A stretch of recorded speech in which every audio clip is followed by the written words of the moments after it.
Hey, podcast pals. It's Dana from the Half-Ass Morning Show. As always, we appreciate you checking on the podcast, and it's all brought to you by our friends at Standard Heating and Air Conditioning. The July heat means it's officially swass and crotch soup season. Gross! It also means our AC units are being put to the test. I recently went through an issue myself, and I was so happy to have my friends at Standard Heating and Air Conditioning in my corner. They gave me real options, didn't make me feel like a dummy for not knowing a single thing about HVAC systems, and let me choose what worked best for my home and my budget.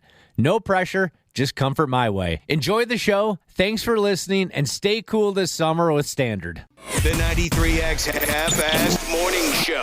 93.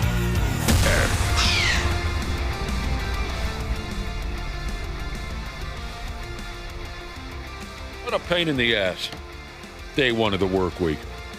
Sometimes it just feels like a cheap shot. But I think we got as good a chance as anybody else in town to get through it. Welcome to the 93X Half-Assed Morning Show. When I walked into the building, I don't know, hour ago, my life partner over there, Josh, said that when his alarm popped off this morning, it legitimately pissed him off. I hate those kind of mornings. It was more confusing, and I thought, who's waking me up this morning? Where am I? Have you had that before? I didn't even recognize the sound. I don't know what the deal was. I didn't even go to bed that late. Oh, yeah. I've had the same alarm sound forever. The Game of Thrones theme, isn't it? And I thought, no, that's not a bad idea. Oh. That would probably lead to some sort of weirdly erotic dream if I were going to listen to that. A very violent, erotic dream. It would start out like, this is the greatest ever, and then there'd be a surprise twist. You didn't know who was what, who you were laying next to, who you were, nothing. No, not at all. Oh, we've all been there. Takes you a while sometimes. Takes you a while. It's been a long time since that's happened. Well, was it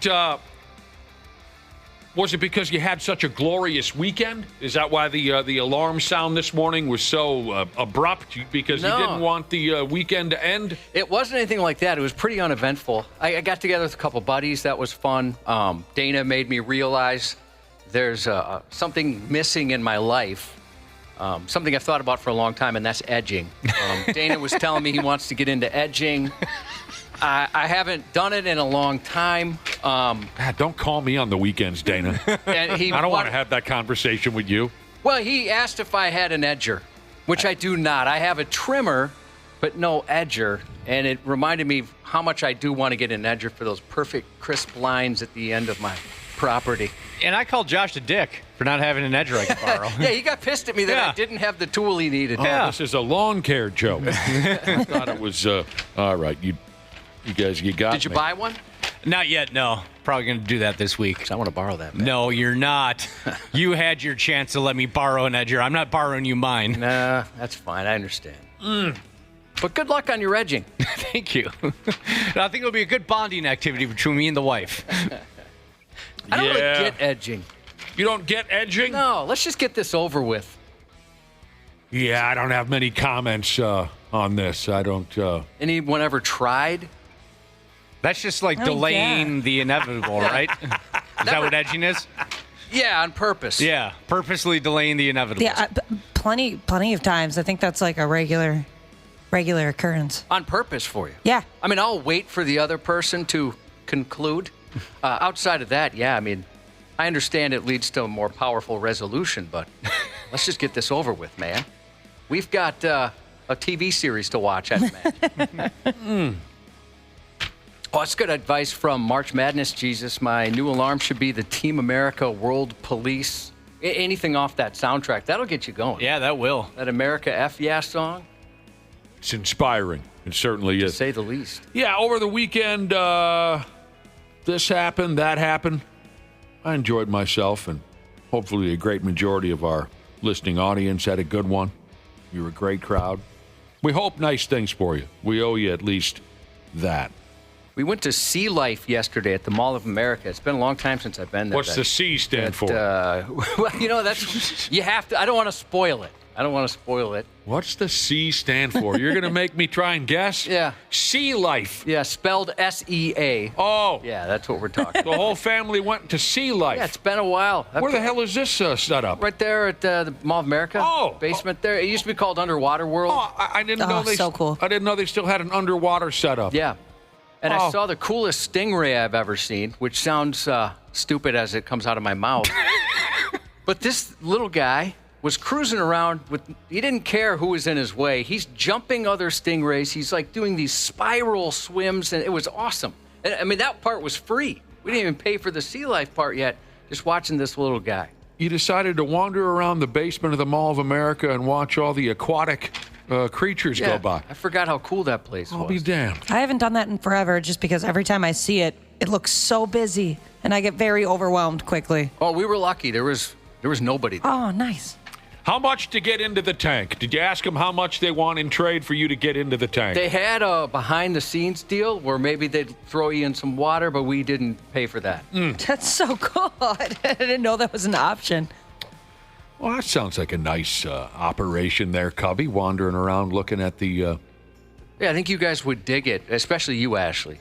Like, you'll try and learn stuff. I didn't. I just wanted to see who had the biggest teeth and that kind of thing. I do like that kind of stuff. Like, I love going to the zoos we have around town, but when it comes to the aquariums, I can't look at them too long. I get, like, motion sickness, or it's like my depth perception gets all messed up. You know what? That hit me a little bit yesterday for the first time, too. For me, it's getting old. What's your deal? That's just my life. I get dizzy if I go on a pair of swing sets, so. That's where I'm at, too. You sit and look at the underwater world for too long and you get dizzy. Yeah, it gets all weird. But it sucks because I love looking at, like, the sharks and stuff, but no. They got him. Last time I went to a setup like that, big crowd, and I said, okay, on 3, everybody edge. It went nowhere. I had a conversation with my wife over the weekend that you folks might want to hear about. It brings up... It brings up what could become a debate. I personally don't think there's much of an argument to be made here. But I can't be sure. I don't know people the way I used to. So let me give you the setup. Over the weekend, I was driving my wife's car. I went to take it to get washed. And beautiful day yesterday. So this was yesterday. Beautiful day. So I had all the windows down. And I'm blowing through town, going over to the car wash. And a bee came into the motor vehicle and stung a player. Oh, no. Where? Right here. Right under my left armpit. Oh, dude, that sucks. Because that's where my... I'm driving the vehicle. My the left side of my body was exposed by the open window. The bee came right in, stung me, and then he left. At least I couldn't find him. Hurt. I hate bees too, and I hate bee stings. So that's kind of. Oh, I bet that just made you so angry. It was kind of like I asked Josh earlier. Hey, did your alarm clock make you angry? He said no, more confused, and that's what my reaction was to the bee sting yesterday. I was more confused. What the hell is that pain? What'd you do? I look over and the sumbitch is stinging me, right? What did I do? Yeah, why would he pick on you? I don't know. And in a vulnerable position, you had no chance to defend yourself. Right. This is BS. Trying to drive a motor vehicle. So I got stung by a bee while I'm driving the vehicle. I get back to the house, and I tell my wife this story. I say, hey, I was driving your car, got stung by a bee. She said, well, how the hell did a bee get in there? And I said, well, I had all the windows open. And she said, oh, no, please, don't drive around in my vehicle with the windows open. And I said, why? And she said, because that's trashy. And I said, huh? And she said, driving around with the windows open in your car is trashy. And I said, I have never heard that before in my life. I'm a windows up, air conditioning on guy. I know you are. But that has nothing to do with my fear of looking trashy. There's something trashy, she says, about driving with the wind pouring into your vehicle with all the windows open. Trashy is the word. I'm still trying to wrap my head around it. And she said, of course, it's even worse if you have your shirt off. Okay, I can see that part. I can understand where she's coming from to a certain extent. I disagree that it's trashy to drive with your shirt off. However, I have heard that before many, many, many times. It depends what temp it is outside. But I've never heard anyone define driving with your windows open as trashy, and it fascinated me. I was a little insulted because, as I've told you before, I spent more or less the first 25 years of my life without a shirt on. That's just how we always operated. Me and my buddies, my brother and I, we never wore shirts. So again, I've heard the statement of, being without a shirt on is trashy. I've never heard of simply driving with the windows down. Never heard that one before. So we had some fun with that. Yeah, I guess I get it, because if it's like, well, yesterday or this weekend it was beautiful. So I think that's a little different. I don't think that's trashy, but there has been times where it's been like 90 degrees, like humid as heck. And if somebody has all their windows down, I'm like, well, see, that's me. There's a vibe I get. It's kind of like, oh, you're too poor for AC kind of vibe. Your vehicle doesn't work. Yeah. You're driving a crap car. This guy drives a crap car. It's 95 degrees out, and he's got the windows down. I've never once thought, oh, they probably just enjoy the fresh air.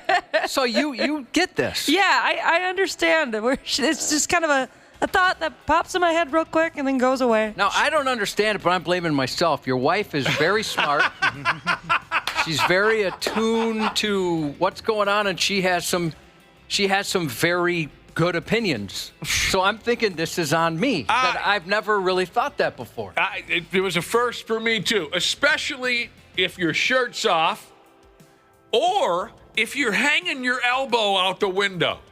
That's trashy. What if you're a cop? That's what you're supposed to do. They teach you that at skills. I'm just saying. Did you ask questions like, what about if your sunroof is open? No. I just kind of laughed, and I'm still trying to figure it out. Convertibles? Did that come up? No, we didn't talk about convertibles. Jeeps? No, we didn't. We didn't really branch off much. She just made that statement. Driving with all the windows down is trashy, and she requests that I no longer drive her vehicle with all the windows down.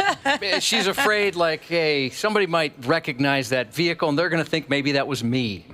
Sure, yeah. So, I don't know. Again, you all seem a little stunned by this, and I don't blame you, because I was also, what do you mean? Really?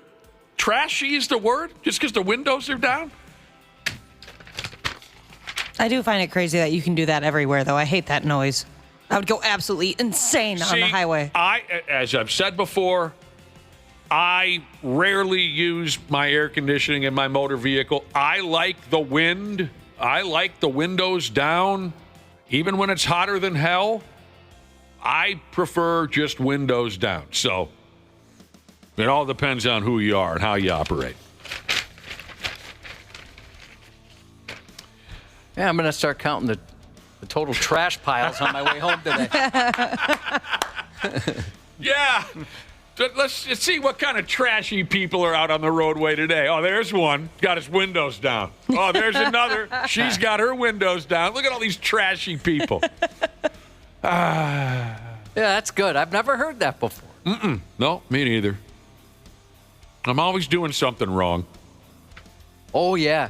Yeah, I was thinking maybe this story was going to lead to... I got no sympathy over the bee sting either.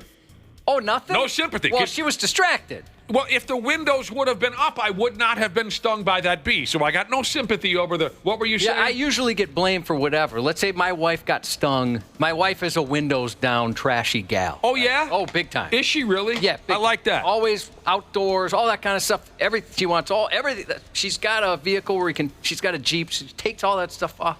She likes that kind of thing. You guys, do you battle over in the house, air conditioning versus open windows? No, nothing like that. Well, she doesn't? Okay. Yeah, so if she were to be driving my vehicle with the window and she got stung, she would tell everyone how it was my vehicle. Somehow she'd throw me into the mix as if it were my fault. The bee wouldn't have been attracted to her vehicle. No, not at all. It came after your vehicle.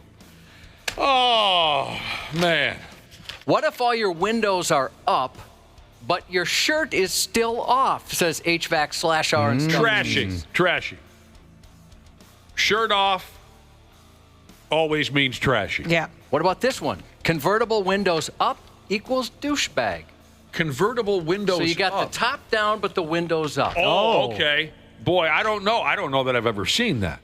I always just assume they're trying to help their hair or like protect their hair without like it completely exposing it to the elements. Difficult to say. But, yeah, these are all new rules to me. But you didn't mean not to. Jesus said driving without a shirt is trashy. I'd love to see more women do this so I can get a better understanding of the situation. Sure. You know, for science. Sure. Somebody else says, sorry, officer, can't roll my windows down. Don't want to look trashy. Yeah, that was a new one for me. But yeah. Maybe I should go back to the no shirt thing now that I'm 53 years old and falling apart in every possible way. Well, you tried at the state fair a couple years ago and you got roasted. Oh, yeah, I did. Yeah. My sister and her kid and my wife went after me on that particular day. Didn't one of them ask you if it was legal to do that? Yes, that was my niece. Is that legal? I probably would have asked too, being at the state fair. Yeah. Thank you for reminding me of that, Dana, because that was the thought that went through my head a couple years ago at the state fair. It was awful hot, and I said to myself, you know, when I was a young guy, we just never put shirts on when the weather got warm enough.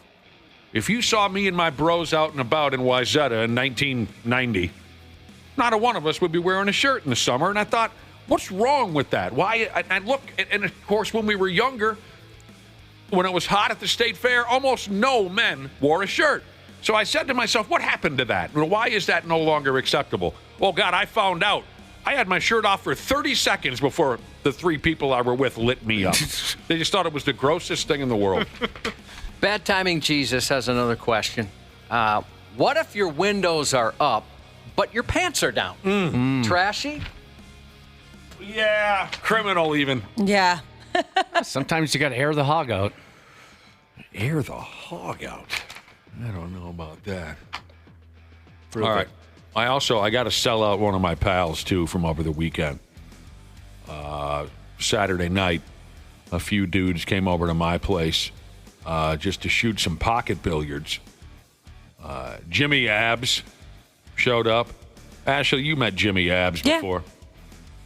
So Jimmy Abs was there. Leonardo. Nice. Jealous. Wang. Wang was there? Yeah. Oh, That's all right, I guess. So, what's that? I said that's all right, I guess. Nardo gets a pop, but not Wang. Oh, God, Wang's going to be upset. I don't know. I'm kidding. I love you, Wayne. So, Ashley knows when me and my pals shoot pocket billiards, oftentimes we play a game called 3-ball. And you need something to keep score when you're playing 3-ball.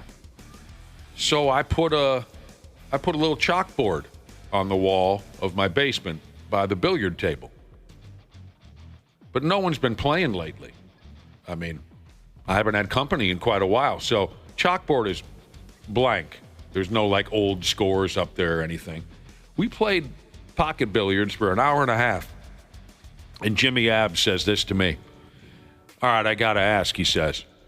What's with the framed picture on the wall that's just all black? I don't get it. Oh, my gosh.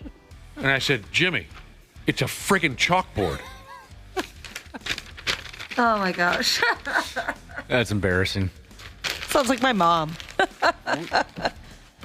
Wait, that's what that's for?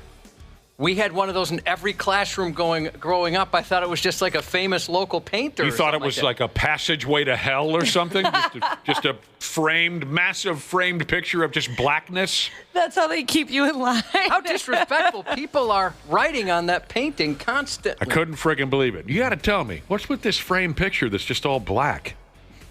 It's a chalkboard, for Christ's sake. I would just, that's one of those moments where you just look at them. You don't even say anything. Chalkboards are trashy. Oh, Our yeah. listeners are telling me. Yeah, you got to always get a have been. smart board. That's for sure. But there you go. Like I was saying, day one of the work week. We'll make it. I think we're going to friggin' make it. Anything else going on around here, Cubby? Just to clear something up, Mohawk Mechanic Jesus said, your buddy's name is Wayne? I thought you said Wang the whole time. Yeah, Ashley can't say her NGs at times. So it did sound like you said Wayne. Oh, yeah, my bad. Try it again. Wang. Is that better? Closer. That's a hard one. I don't say that often. Wang! What's a hard one? Wang? Wang. Wang is a hard There you one. go. Nice. There you go. Oh, got sweaty Yes. there. Yes, it's Wang. Yeah, so you were right. Ashley has trouble with the NGs, so yeah, when she says it, it comes off. Wayne. And I do have another billiard shooting pal named Wayne. He's very slow, so we call him Wayne Delay. That's great. I do like that one. You like it? Yep. You like that? All right. Randy Shaver and Brad Ryder will be diving into the mix here a little bit later. Oh, and Dr. P. Jesus. Dr. P. Jesus will be here to take your questions around 8:20 this morning if you got anything going on with your beautiful body that you'd like to ask him about. A few people that I know have just been getting smoked by these brutal summer colds and whatnot. There's been, when I was sick about a month ago and out for that week, they told me that there's a really bad GI virus going around. Oh! Yeah. There's a G.I. Joe virus? Yes. Does that stand for gastrointestinal? Yep. I don't want that. That'll give you the diarrhea. Yes, it will. I used to always get sick in the summer, but I've been lucky the last few years, knocking on wood over here. There's nothing worse. Because you're already hot. Then you usually get a fever, and then you're double hot. Well, it's just, I don't know. You get sick in the winter, who cares? It's 2 degrees.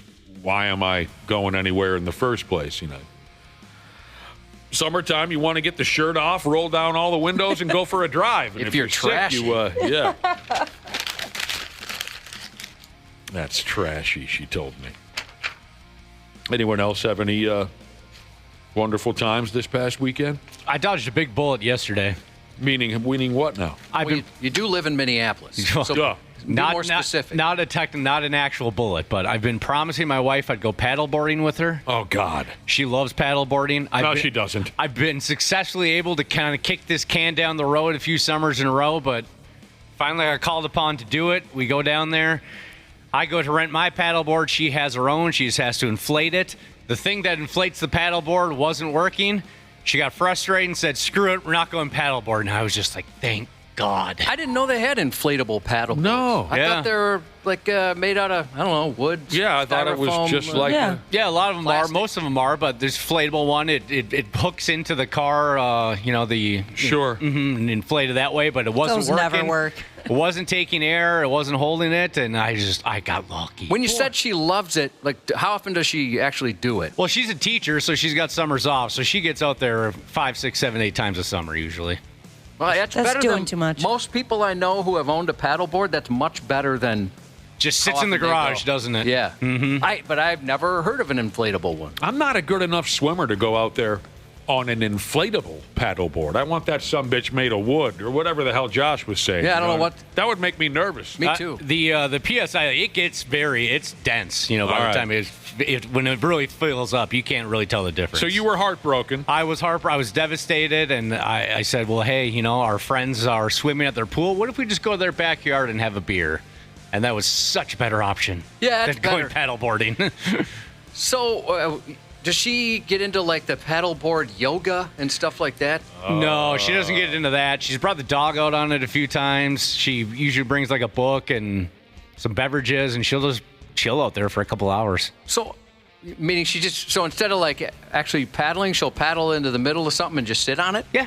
Oh. It's good for tanning, I bet. Is that considered paddleboarding? This is not a I guess I don't really know, because I've only done it once, and I thankfully didn't have to do it a second time yesterday. That's what I see most people do. As soon as they get into a destination on the lake that they can vibe in, then they'll just sit there and chill for a while. All right, here's a horror story. Mountain Mayhem Jesus texted in to say, I went paddleboarding for the first time this weekend. More fun than I thought, except the paddle I was using didn't float. What kind of paddle? The paddle I was using. Okay, I was picturing the board. The paddle didn't float. Sounds like a he design says, flaw. what kind of paddle doesn't float? A good question. An anchor. That is ridiculous. Yeah, so what, you dropped it into the drink and it just kept going? You lost your paddle? Get back. We want to know what happened. How the hell did you get out of there if your paddle went AWOL on you? Oh, I guess I have a kayak and the paddle does not float. What? Yeah. I guess I never really thought much of it. Then you bought the wrong paddle. It came with it. You brought the wrong kayak. Why would it not float? I don't know. Maybe they try to get more money out of you. Pay for a better one. Big kayak always screwing us over. Kayaks are ridiculously expensive, actually. A few people They need are to chill. Texting in, they need to chill? Yeah, a few people are texting in saying the same. Big Bearded Jesus said he wakeboarded yesterday. First time in 20 years. He can hardly move. He's feeling as if he's getting a little old. Oh, sure. Oh, I'd be so sore today. A paddle that does not float, that is sold in tandem with a kayak or a paddle board, makes zero sense to me. I guess we had paddles for when my dad passed. He left us a canoe, and we had paddles for that I don't think would have floated had we dropped them in. Luckily, we were able to maintain control of those things. Really? That blows my mind. They look like somebody whittled them, though. I mean, they were super old, Oh, that's sweet. heavy wood. What was the dude doing yesterday that he was all tired? Wakeboarding. Wakeboarding. Oh, that's where you're standing on the thing and they're towing you with like you're water skiing only on a board. Yep. Yeah. I water skied when I was a young kid. Let me tell you something, Cubby. I was damn good. Oh, I'd never- mess myself up so bad. Never tried it. I was damn good. The only time I did was with the river rats out on the river over there in Minneapolis. That's sweet, dude. What do you mean? I don't know what that means. I'm not familiar with Oh, it said that the group of water skiers, they get in like the formations, they do the pyramids and stuff. Yeah. They put on a show. And they're called the River Rats? Yeah, that's their name they go by. Oh, I know a group that originates in, I think, Crystal.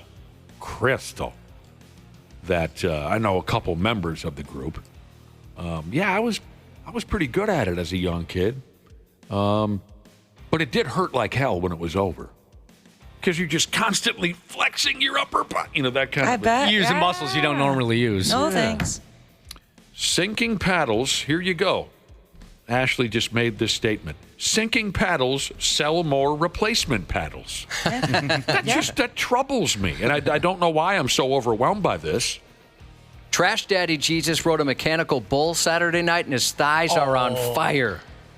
Rode a mechanical. I did one of those a few summers ago, and I can still, if I think about it, I can still feel that pain.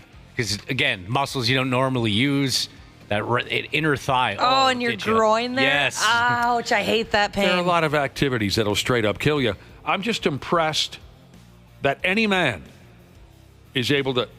Dude that just texted in, Josh, he must have some amount of experience riding livestock, because every bar I've ever been to with a mechanical bull, they want the dudes off of that machine as quickly as possible so the college gals in jean skirts can get up there and ride. Exactly. I'm trying to remember. How long did you last? I want to know. Oh, God. Well, I did it once in Las Vegas amongst 25 college girls in jean skirts, and the mechanical bull operator made sure I was ass over apple cart in the next parking lot within about 5 seconds.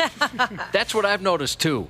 I'm trying to remember if this was you and me. We went out with the super handsome movie star looking guy that works here, the corporate guy. We went out with him. I do not. And okay, you don't remember going out with him at the Mall of Well, America? I guess I'm not sure who you're talking about yet. Super handsome corporate guy? Yeah, the guy looks like a movie star who comes to town every once in a while. Comes to town every once in a Yeah. while. Little Michael J. Fox. Yeah. Yes.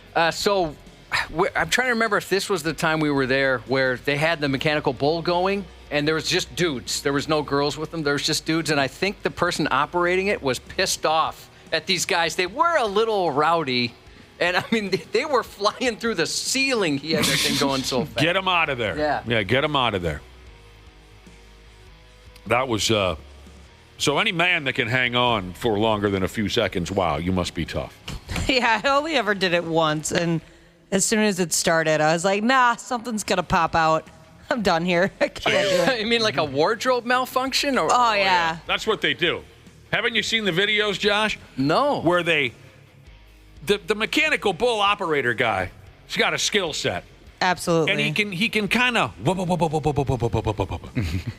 he can kind of just quickly bounce that bull machine, so your ass is just going. I felt like such a little slut. And if the girl is wearing a skirt, the sumbitch knows how to rattle that bull, so your skirt just slowly climbs up to your lower back. Next thing you know, thong underwears and ass cheeks for everybody at the bar. Oh, yeah, they know exactly what they're doing. Yeah. I wonder if there's a YouTube video on it. All right, if you're ever going to operate one of these, this is how it goes. It's a nice walkthrough.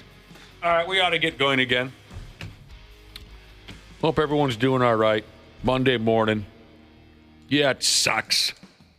But I'll tell you what, we'll try to have some fun together as a family. We'll take a break. The next little task we have ahead of us is the Stupid News Report. So we'll be back in a few minutes here on the Half-Assed Morning Show. 93X. Half-Assed Morning Show. Hey, podcast pals. It's Dana from the Half-Assed Morning Show. As always, we appreciate you checking on the podcast, and it's all brought to you by our friends at Standard Heating and Air Conditioning. The July heat means it's officially swass and crotch soup season. Gross! It also means our AC units are being put to the test. I recently went through an issue myself, and I was so happy to have my friends at Standard Heating and Air Conditioning in my corner. They gave me real options, didn't make me feel like a dummy for not knowing a single thing about HVAC systems, and let me choose what worked best for my home and my budget.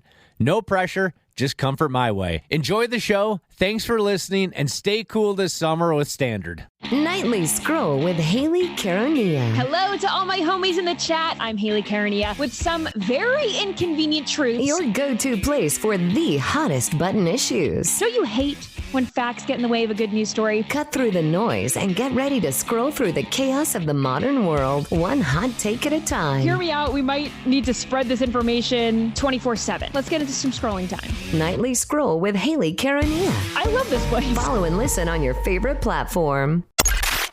Stupid news on the Half-Assed Morning Show.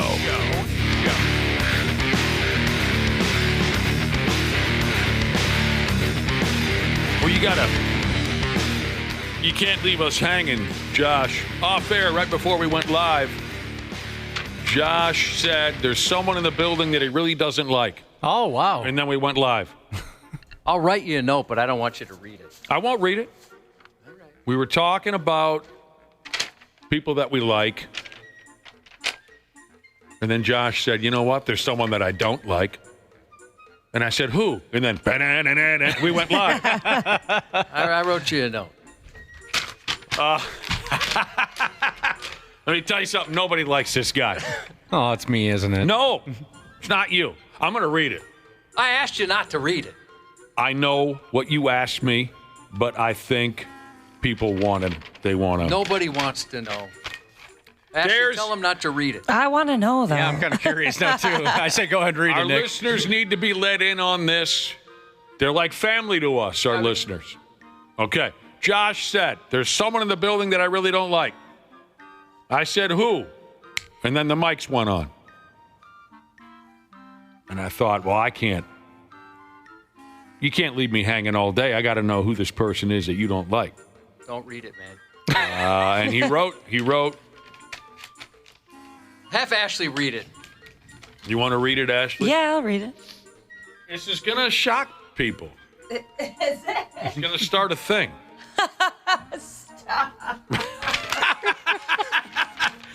Do you want to read it? You got the balls for this? Because this could start a thing. Yeah, this is gonna start What did some Josh drama. say? Who is it that he doesn't like? Himself. He says, myself.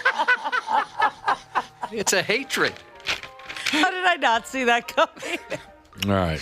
Yeah, I mean, I'm surprised you could read my writing, to be honest.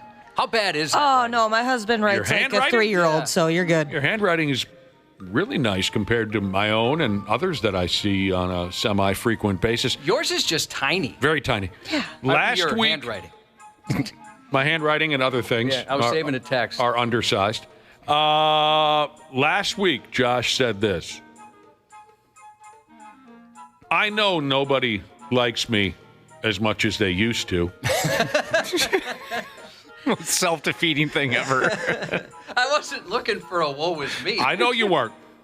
I just like quoting you, because sometimes you just say the darkest things. He said, I know no one likes me as much as they used to, and I know it's my fault. And now he's named the one person in the building he does not like, and it's him. I like everybody else.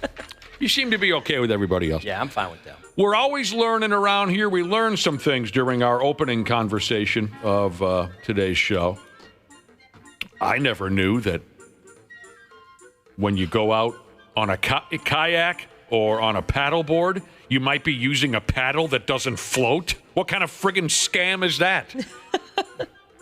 A listener texted in, Mountain Mayhem Jesus. He went paddleboarding for the first time this weekend. He said it was more fun than he thought it would be, except for the fact that the paddle he was using didn't float.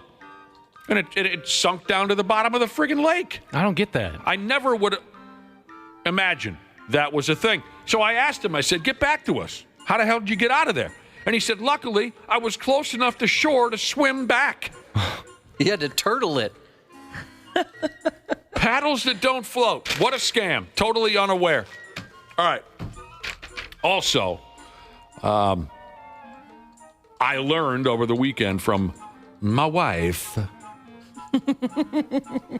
I learned over the weekend that, in her opinion, if you drive your motor vehicle with all the windows down, you are trashy.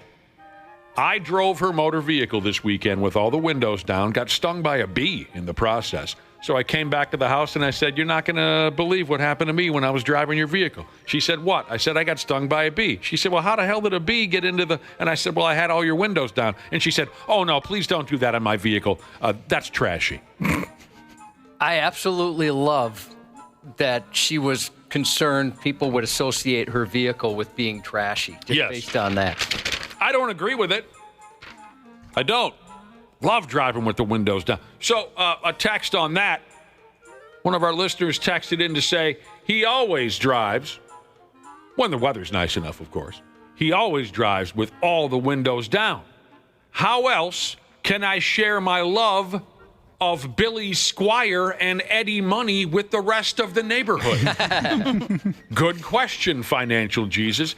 If you have your windows up, your neighborhood's not going to know how much you love Billy Squire and Eddie Money. That's a good point. Yeah, outside of bumper stickers, there's no other way to express that. Right. All right, we're leading off the stupid news with, I don't know, call it motivation to just stay home. Close the doors and stay home. We're so overwhelmed by violent jackholes from one end of town to the other. I bet you in Josh's news report, he's going to tell us stories of violent jackholes. I almost guarantee it. It sucks. And the jackholes show up in the most unlikely places. It used to be you had to go to a bar to encounter a violent jackhole. That used to be the most common place, at least. Now, it's anybody's guess. In Nevada, a jackhole was arrested. This is so stupid. The local cops say, dude was chugging a bottle of Tabasco sauce and challenging random people to fight him. That's pretty hilarious. It is. What? I don't know what I would do in that situation. I don't know why, but it reminds me of the story you've told before about your buddy who took his shirt off to, before a fight, and he just to say how tough he was. This guy's chugging Tabasco like, you don't want to mess with me, man. Yep. I can handle some Scoville units over here. You want to know where this was happening? Like I said, back in the day, the most common place to see this type of behavior was at a roadhouse, at a tavern, a beer hall. Please tell me it's like a bed and breakfast or something. In the parking lot at Shields. This is not the place. Shields is a magical place that should bring you happiness. Cubby, folks are just trying to go into Shields to buy a fishing rod or a first baseman's glove or something. They got to deal with this guy. I'll tell you what, I was enraged the first time I went to Shields, and my anger stemmed from the fact that nobody told me how awesome it was. And I went so long without going to a Shields. It's a beautiful place. Absolutely. It's incredible. Did you buy a fishing rod? No. I bought this sweatshirt. You bought that sweatshirt? That I'm wearing right now, yeah. Yeah, the story Josh is referencing, this was when I was in junior high. And two of my buddies, well, my best buddy at the time was rivaling with another kid over a girl.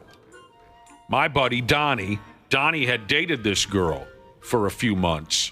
They broke up, and now this new guy was dating her. So Donnie, in his junior high mind, he has to hate that other guy, right? Of course, right. Yes. So it came to a head one day in the hallway where they're nose to nose, and they're screaming at each other over who deserves this girlfriend.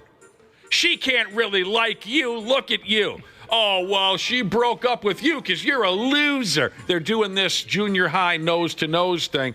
Now, Donnie had matured much faster than the other guys in our junior high.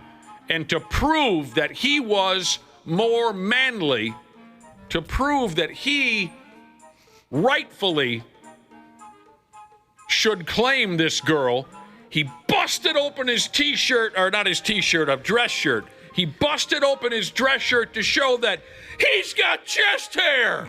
Huh? Can you top this, buddy? This is what she's after right here. Look at this. I got chest hair. And even though this was my best buddy at the time, I said to myself, oh, no. Such a power move. Oh, no, he didn't just bust out the chest hair, did he? Now who deserves her? Huh? The shirt's ruined for the rest of the day. All right, so in Nevada, in the parking lot at Shields, people are just trying to walk in and have a nice day. And there's a dude in the parking lot chugging Tabasco sauce and challenging anyone who passed him by to a fist fight. So when you started telling this story, I imagine it was some sort of restaurant where the Tabasco sauce just happened to be on the table, and it made an impromptu, like, this will be a power move. No. But no, he brought his own Tabasco sauce to this parking lot. That's a normal thing. He keeps a bottle in his cowboy boots. Just in case a fight's about to break out. He's got those cute little mini ones that you get from a hotel. Oh, I'd get the hiccups. So the violent jackal by the name of Mike Smith, he also didn't have a shirt on. And there's nothing wrong with that. But he was chugging Tabasco sauce and challenging people to a fist fight. And he's a 48-year-old man. Oh. A security guard from Shields asked the dude to leave. He responded with what the story calls choice words. And then Mike Smith pulled out a knife and challenged the security guard to a game of dagger tag. The guard declined. Police finally showed up.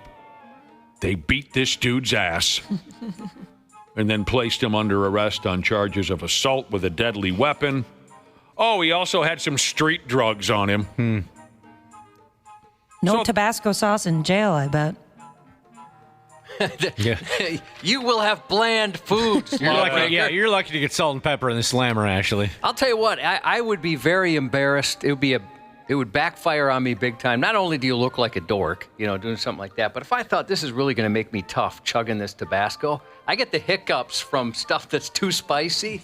And I think a guy with the hiccups is less intimidating. That's so cute, Josh. That's the cutest thing I've ever So heard. does my unborn child. So you and him have that in common. Hiccups, babies in utero, when they get the hiccups, that's hilarious. I feel bad every time because nobody likes hiccups. I didn't know that was a real thing. Yeah, it feels like a pulse. Yeah, Josh, it's hard to launch threats at complete strangers when you have a case of the hiccups. I'm going to kick your ass.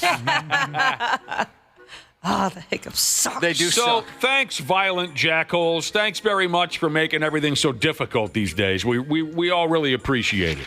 Trying to walk into Shields with my grandma. You know what else I miss? When you only really had to worry about getting assaulted late at night. You know, you just kind of knew. Okay, if I go out late at night, there's a chance something would happen more so in the middle of the day. Now it can happen in the middle of the day. I mean, this was the middle of the day. Right. And at a Shields. Yeah. How do you protect yourself from something like that? I would think I'm You just got to safe. carry around some Tabasco. I'm glad you pointed that out. Yeah, it used to be when the sun went down, a small part of your brain said, hey, get ready for anything. The sun's going down. Now it could be high friggin' noon on a Wednesday. I mean, it should never happen. Right. But at least there was some honor amongst douchebags. There were unwritten rules with the violent jackals. They knew when to strike and when not. Now they strike whenever they feel like it. Not to mention, they wait until you're not paying attention.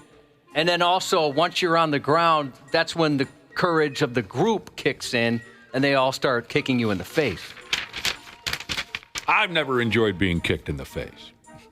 Do you think like today's youth, who this is life for them, this is how it's been, right? The way it is right now. If somebody were to say, you want to take this outside, do you think they'd have no idea what they were talking about? They probably don't understand that slogan. Yeah. We knew what that meant. Yeah. Like, we're going to be respectful of the establishment. We'll Right. settle this dispute outside. Yeah. When it's clear someone won, we'll get up and walk away in that. Oh, yeah. I bet an 18-year-old kid, they're completely unfamiliar with that slogan or that approach, that vibe. All right, so you got your violent jackals. Or maybe you'll get real lucky and have to babysit one of these characters. This story comes straight out of Maine, of all places. Last week, 4 o'clock in the godforsaken a.m., a family in their house heard someone up on the roof. That's scary. And it's hard to go back to sleep at that point, isn't it, Josh? Oh, yeah. You almost have to get out of bed and check that out, right? I mean, I've slept through some noises that I probably shouldn't have. Right. But I figure, yeah, we got dogs. They'll probably do something if it's trouble. 4 o'clock in the morning, you hear someone stomping around up on your roof. You got to get out of bed and check that out. Well, the dad of the house went to take a look. It must suck being the dad of the house. You always have to look. You're always on the front lines. Yeah. Oh, I'm just glad I'm not the dad of my house. Dad went to take a look, and up there on the rooftop was a grown man. The man had used a ladder to climb up on the roof of the house. The old man naturally asked the dude, hey, what the F are you doing on my roof? The dude said, I'm here to get the drugs out of the chimney, he said. He jumped from our roof to the basket, retrieved the axe, and then proceeded to chop holes in our roof. What? Well, that part's coming up, yeah. Dude said, what am I doing up on your roof? I'm here to get the drugs out the chimney. Oh, the drugs out the chimney. Family didn't know him. There were no effing drugs in their chimney, but the rooftop derelict refused to come down. The cops rolled up. They couldn't get him to come down either. And this effing whackbag dude refused to budge for several hours. That's just great. That's just great. Kids got to go to school. I got to go to work. But no, we got this puke bag, obvious junkie moron up on our roof, and he won't come down. It's so ridiculous. I mean, you got to get the BB gun out, or the pellet gun, right? I was just going to say, when do you start, shooting something like a Nerf guns at him and throwing rocks at him and whatnot? Well, there was a point. So, the audio Josh played, the local fire department, they even drove over. Because what else is there to do, right, in Maine? Local fire department. They're trying to be nice. So this derelict, he's up there cooking on the roof for 8 hours. Local fire department moved their basket thing. You know that basket thing that they can go this way with it and that Cherry way with picker. it? Yeah. They swung it over to the derelict so he could take some bottled water off of it. Because the guy's just like a fried egg up on the roof, right? We'll be nice. We'll give him some water. Maybe that'll make him feel better and he'll want to come to. What the fire department forgot to remove was an axe from that basket. Derelict grabs the axe and took to chopping holes in the roof looking for those drugs he was talking about. How bad would you feel if you're the person that forgot the axe in there? That is. Oh, I would flip out if I was the homeowner. You guys gave him an axe? Finally, the cops hit him in the neck with a trank dart from about 50 yards out. He rolled off the roof, and they put the cuffs on him and took him away. That is so cool. I wish I would have seen that. Just rolls down. You're crazy. Funk. That's a fun day. Now, the roof derelict. This isn't his first police standoff. What? Right. He was previously arrested for some kind of standoff in 2019 and 2022. This is his third career standoff with the. This is how he gets a boner. It sounds like he's 0 for 3. Can we find a place for this guy, Josh? Yeah, he needs somebody to help him out and not arm him next time. I want to be the trank dart guy. Heck yeah. That's all you do. Here I am. I'm going to help resolve this thing. Where the hell's my rifle? And how does he have it all of a sudden? I want to be the trank dart guy. I wonder if those are tough to shoot. I don't know. I want to find I out. bet not. I've only gone shooting a couple of times, maybe 5-6 times in my whole life. And I had a beanbag rifle, or a rifle with beanbag rounds in it. And I was pretty accurate with that thing. And that was the first time I ever shot anything. You didn't hit yourself in the tallywhacker with that, Nothing like that. No? I did pretty well. And then they're like, all right, yeah, not bad. And I thought, geez, I've got a talent for this a little bit. And then they gave me a handgun, and I fired nothing but warning shots. Yeah. I sucked so bad at it. I bet it's pretty easy to shoot a trank gun because I imagine there's no recoil whatsoever. I don't know. I want to find out. Yeah, me too. I'll find somebody for you to trank. I know a trank gun specialist. Cool. Yeah. Want to know where they use it? The bedroom? You're looking at me like I'm making this up.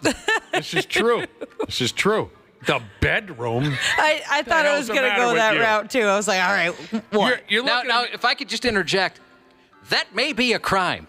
Yeah. I'm going to suggest actually that's more than a crime. Let's make sure everybody's conscious. They work at a dentist office, and sometimes people flip out in the chair. No, I don't want. And they go, thump, and they hit him in the jugular with a trank dart and put him out so the dentist can work on him. That's so fun. Yeah, that's awesome. I imagine them being dressed in like all camo, even in the dentist office. Yeah, they're in the woods. Or paint on their face. Couple hundred yards out. No, have you heard of those dentist office that'll put you out? Yeah. Yeah, so this is a deal where, you know, the victim, the customer, what do you call it? The client says, hey, I don't really like this stuff, so if I get wild, go ahead and trank me. They agree to it. So they lay back in the chair, and the dentist starts blasting all their teeth out, and they say, I can't take it anymore, hit me. And they go, thump, and they get him in the neck, and he goes out. Sounds like a dream job. It's an awesome job. Hit me with the trank dart. By God, Josh, a Beyonce concert. I've never been to a Beyonce concert, but I think I'd like to see one. Me too, because isn't Beyonce, who one of my favorite guitar players, Nuno Betancourt, doesn't he play for Beyonce? I have not heard that. He plays for one of those pop stars. At least Is it Queen Bee? Beyonce. At least he's finally playing in a legit band. You know, I wish I could argue that. He has been underutilized. Nuno Betancourt, one of the greatest guitar players of all time, and yeah. But his band was so stupid. Yeah. Extreme was the name of the band. Yes, the More Than Words. Yes, that's their, yeah. God, he's good at everything. People are texting in, is it Wang, my buddy, who's the trank dart? No, Wang doesn't know how to fire a trank rifle. I can picture Wang actually hitting himself with it. Right in the bag. Yeah. He drank his own bag. Okay, a I Beyonce. jokingly asked for some drugs at the dentist, thinking that they'd, kind of laugh it off. They're like, yeah, we can hook you up if you need something like that. I didn't know it was a sedation dentist. Oh, but yeah, they'll put you out cold. I didn't think all of them did that. I thought it was kind of, outside of, you're going to have some surgery of some sort. I didn't realize that any of them could do it just for someone who's a little nervous about a cleaning. Yeah. Oh, yeah, they're super cool about that. They don't want you all anxious in that chair. They're afraid you're going to bite them or something. They don't want you lurching around and jumping out of your skin every time they want you to be docile. Thank you. Instigator Jesus, Rihanna is who Nuno plays for, not Beyonce. That's cool. Well, that's just ridiculous. I want to go see a Beyonce concert, but I don't want any part of what happened at her show last week in, Atlanta, Georgia. This is one of my favorite stories of the day. I'm guessing this is a sign of how tightly wound we've become when we're in large public crowds these days. We're all very aware of the maniacs that have done horrible things at large gatherings. So that's what I believe led to this. After the Beyonce show in Atlanta last week, as folks are leaving the arena, and a lot of them were headed for some kind of a nearby train station kind of a setup, piles and piles of people, thousands of people. While they're a-walking, a 10-year-old girl saw an insect, and she screamed. And sure, that happens. Yeah. You know what? Kids don't like bugs. If I was in that position, somebody described the situation, that was me that was scared by the bug, they'd say the same thing, a 10-year-old girl screamed, because they wouldn't believe a 50-year-old man would sound like that. You don't like those damn bugs. No, I had to stay here overnight once because there was a June bug in between your vehicle and my bug. Yeah. Or my car. 10-year-old girl saw an insect. She screamed. The little girl's scream sent this crowd into a full-blown panic. A human stampede cut loose, and 11 people ended up in the damn hospital. Oh, my God. Chaos is the word people used. Chaos. That is so scary, that crowd panic. That can happen. There's video out there, Summers, of the aftermath of a bug and a little girl's high-pitched scream. People were being dumped into ambulances. People were laid out on stretchers. They were in wheelchairs. As God is my witness, they were broken in half. Now, one of the problems when everyone panicked, they all jumped on the same escalator. The escalator malfunctioned, maybe from the sudden weight of all the people. The escalator went faster than hell for a few seconds and then came to a complete stop, and it just spit people all over the damn place. It's like the perfect storm. This is just ridiculous. One Beyonce fan said she was pinned under a crowd of at least 20 people when they all fell on top of each other. There was a new guy there. He'd never been to a Beyonce show before. He couldn't handle it. New guy walked over to the corner, started puking his guts out. But I'm sure you understand how it goes. Everyone starts running, and that caused more people to start running. They don't know why, but if everyone else is running, there must be something back there that they need to get clear of. Full-blown panic disaster after the Beyonce show. Especially nowadays. Yeah, I'd probably run too. Yeah, you'd have to, right? Yep. You can't mess around anymore. Mm-mm. Oh, my God. I don't know if you'd be a fan of the Beyonce concert that's going around, because it's like her new country album, and you hate new country. That's right. I forgot she does country music now. Oh, at least no. temporarily. Yeah, but she does it. I've seen videos. They've got like an old school car that hangs down from the ceiling, and she rides around in that around the stadium. That's pretty cool. Is it a busted up pickup truck? No, it's like like an old Corvette or something like that. So she's doing a country gimmick now. Yeah. I was unaware of that. So she's not going to tell me up on stage, she's not going to talk about how her body is all bootylicious for me. No, probably not. Maybe she'd do that just for you. She'd have to do a couple of the hits. You gotta do that. I love that Single song. ladies, right? Single ladies. Does she do single ladies? Yeah, I don't care about that one. I just Nick like the used to. song where she. I used to like the single ladies. Oh, yeah. I never cared for the single ladies gimmick. I like that song where she says something about how her body is all bootylicious for you, babe. I like that one. Where don't tell me, they sample that old Stevie Nicks song. Just like the one-winged dove sings a song.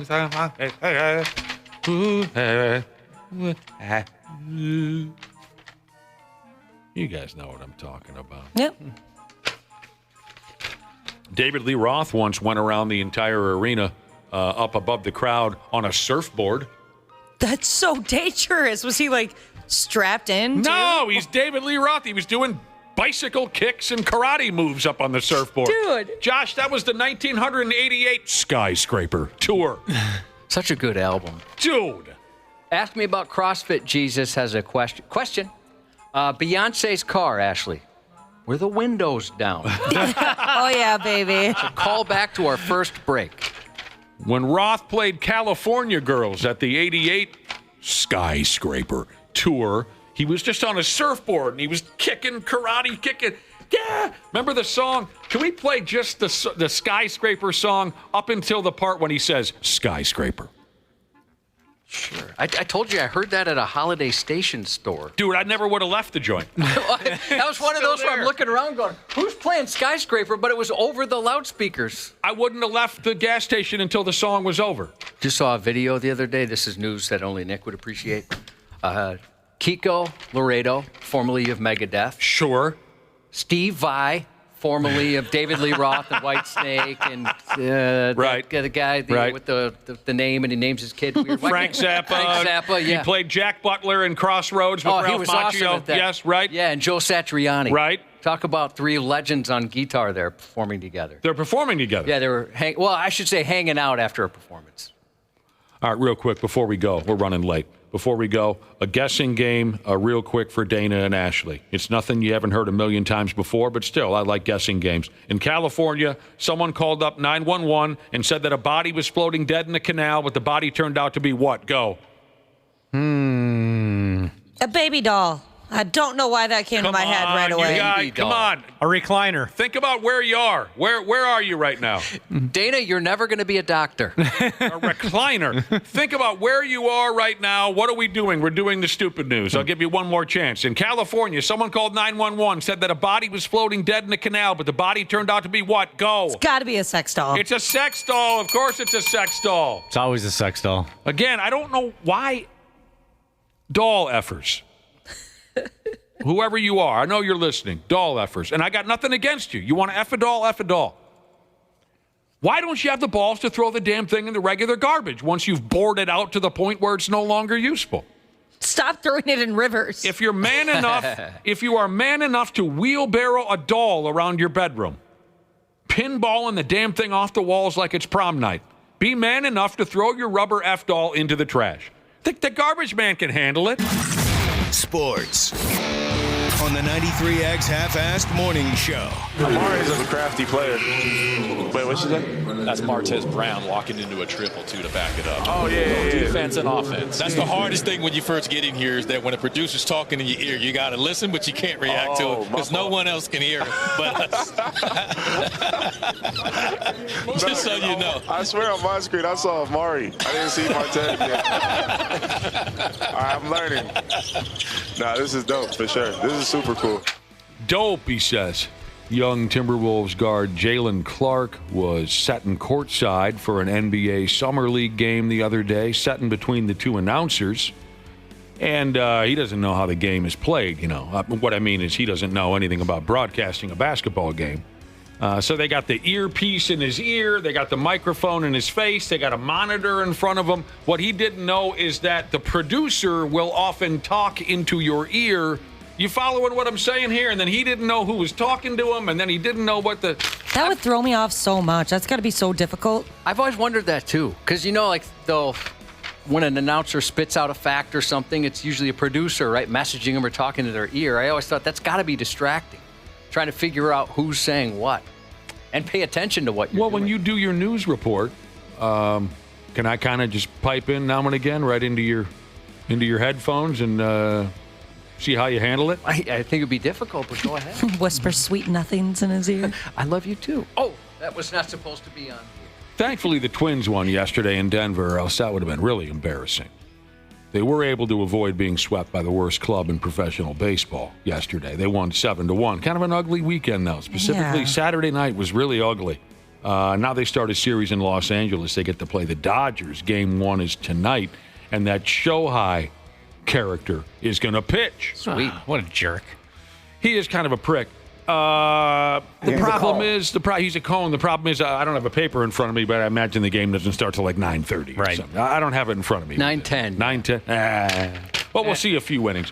Randy Shaver and Brad Ryder will be diving in about a half hour. Don't go anywhere. Josh's news is coming up next. The 93X Half-Assed Morning Show. Hey, podcast pals. It's Dana from the Half-Assed Morning Show. As always, we appreciate you checking on the podcast, and it's all brought to you by our friends at Standard Heating and Air Conditioning. The July heat means it's officially swass and crotch soup season. Gross! It also means our AC units are being put to the test. I recently went through an issue myself, and I was so happy to have my friends at Standard Heating and Air Conditioning in my corner. They gave me real options, didn't make me feel like a dummy for not knowing a single thing about HVAC systems, and let me choose what worked best for my home and my budget. No pressure, just comfort my way. Enjoy the show, thanks for listening, and stay cool this summer with Standard. The United States Soccer Federation presents the U.S. Soccer Podcast. The United States have the lead. The United States in full command. To the back post, Settle, scores! Centering, doubling his tally. Never miss a game. Hooks it across, into the middle, and there's the opening goal. 2 for the United States. Never miss a moment. Barreling in, cutting in, going for goal, deflected and in. Yeah! The U.S. Soccer Podcast. Follow and listen on your favorite platform. The 93X Half-Assed Morning Show. What in the actual are you guys doing? On 93X. I still can't get my head around why she targeted me. And that's exactly what she did. She targeted me.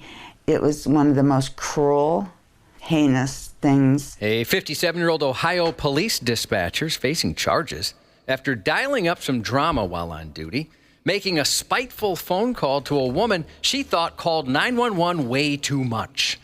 On Friday, June 6th, Karen Clinton received a call from someone who identified herself as a dispatcher with the Twinsburg Police Department. Twinsburg. That woman asked on the line if Clinton was paying attention. She wanted her full attention. And once she confirmed she was all ears, the dispatcher became all attitude. The Twinsburg Police Department calling. Okay. Do I have your attention? Pardon me? Do I have your attention? You win the prize. It's called the Booby Prize. You are the dumbest person to call this police department on a repeated basis. Dude. Bogus, but I like it. The voice on the line, later revealed to be a 911 dispatcher named Loretta Nash, went off, noting how many times Clinton had dialed for help over the past 15 years. In 2010, you've made 183 phone calls, and in the last 5 years, we have conducted 954 traffic details on your street. Clinton, who's also a former firefighter and dispatcher herself, says she knows how vital 911 services are and insists she's never misused the system. The call was to humiliate me by leading that I would call, make frivolous calls to 911, and that's absolutely not true. Later that night, the Twinsburg police chief personally called Clinton to offer an apology. Even the mayor released a statement saying, "We take these matters very seriously and will continue to do so if something this unfortunate happens again." And that's when Clinton decided to file a formal complaint, which led to criminal charges. She came into my home via telecommunications, and she terrorized me in my own home. Oh, here we go. I want her charged. Yeah, she also called it the most cruel and heinous thing. She is ridiculous. Here we go, Cubby. The more she talks, you can kind of go, oh, I bet she does call 911 a lot. Yep. Well, wait a minute. The gal who's been calling 911 up and down, how does she justify, like what the operator said, 110 calls in a year? How did she justify that? Well, she said they were deserved, right? Those calls should have been made. in her opinion. Do you have any idea, any details on what she was calling about? Well, they mentioned some traffic in there. Traffic? Noise complaints, something else that came up. Calling 911 because of traffic? Yeah, maybe they're going too fast. What a nightmare. Nash, that 911 dispatcher, is no longer with the department. As I mentioned, she's facing harassment charges. She entered my home via telecommunication and terrorized me. There's nothing I could do. She was on the phone. Come on. Leave. A 25-year-old suspect sped off in a stolen Everett, Washington fire engine, crashing into more than a dozen cars. The fire crew was responding to a medical emergency in an apartment building just after 11 p.m. Friday night. But as they were returning to the rig, they realized something was gone. The rig. Around the same time, 911 calls started coming in. Witnesses reported a fire engine had slammed into 2 parked cars at high speed, then took off. A minute later, more calls came in, this time saying the truck had barreled into 10 more vehicles before finally coming to a stop. In total, police identified at least 5 separate locations across where the suspect damaged vehicles, landscaping, and street signs. After wrecking the truck and rendering it completely out of service, the suspect took off on foot. When officers arrived at the final crash site, the suspect was already gone. They tried to track him with a canine, but came up empty. I can't even believe this happened right here. I can't believe it. And they never caught the guy. The fire chief said they're examining policies and procedures to see what can be done to help prevent such occurrences in the future. There's actually a series of steps to get the engine started and going. The wheels were also chopped with a device, and that was actually broke in half as the subject drove over it to take the engine. To make matters worse, the fire engine was one of the department's newest. What the hell was that? Did somebody's phone ring with Fallout Boy? It did, yes. Your ringtone is Fallout Boy? No, it was a pop-up video like an ad. Well, what the hell is going on? Over there around? watching TV. So, someone stole the neighborhood fire truck? Sure did, and it's out of commission for a while. You got any ideas? On what? Where it would be? on the suspect. Oh, the suspect? No, Yeah. I mean, my first idea is he was probably on something. Would you check the frat houses? I don't know. I'm just picturing, from all the other stories we talk about, I'm picturing like a 30-year-old shirtless dude. Cracked out. Yeah. Yeah, Has me no too. idea what planet he's even on. I mean, frat guys don't have the best history of being the smartest people in the world, but I think they're at least smart enough to not steal a fire truck. What started as pilots being hit by laser pointers while flying over West L.A. ended with the arrest of a man who wasn't just a serial first responder impersonator. He actually created an entire fake fire department. What?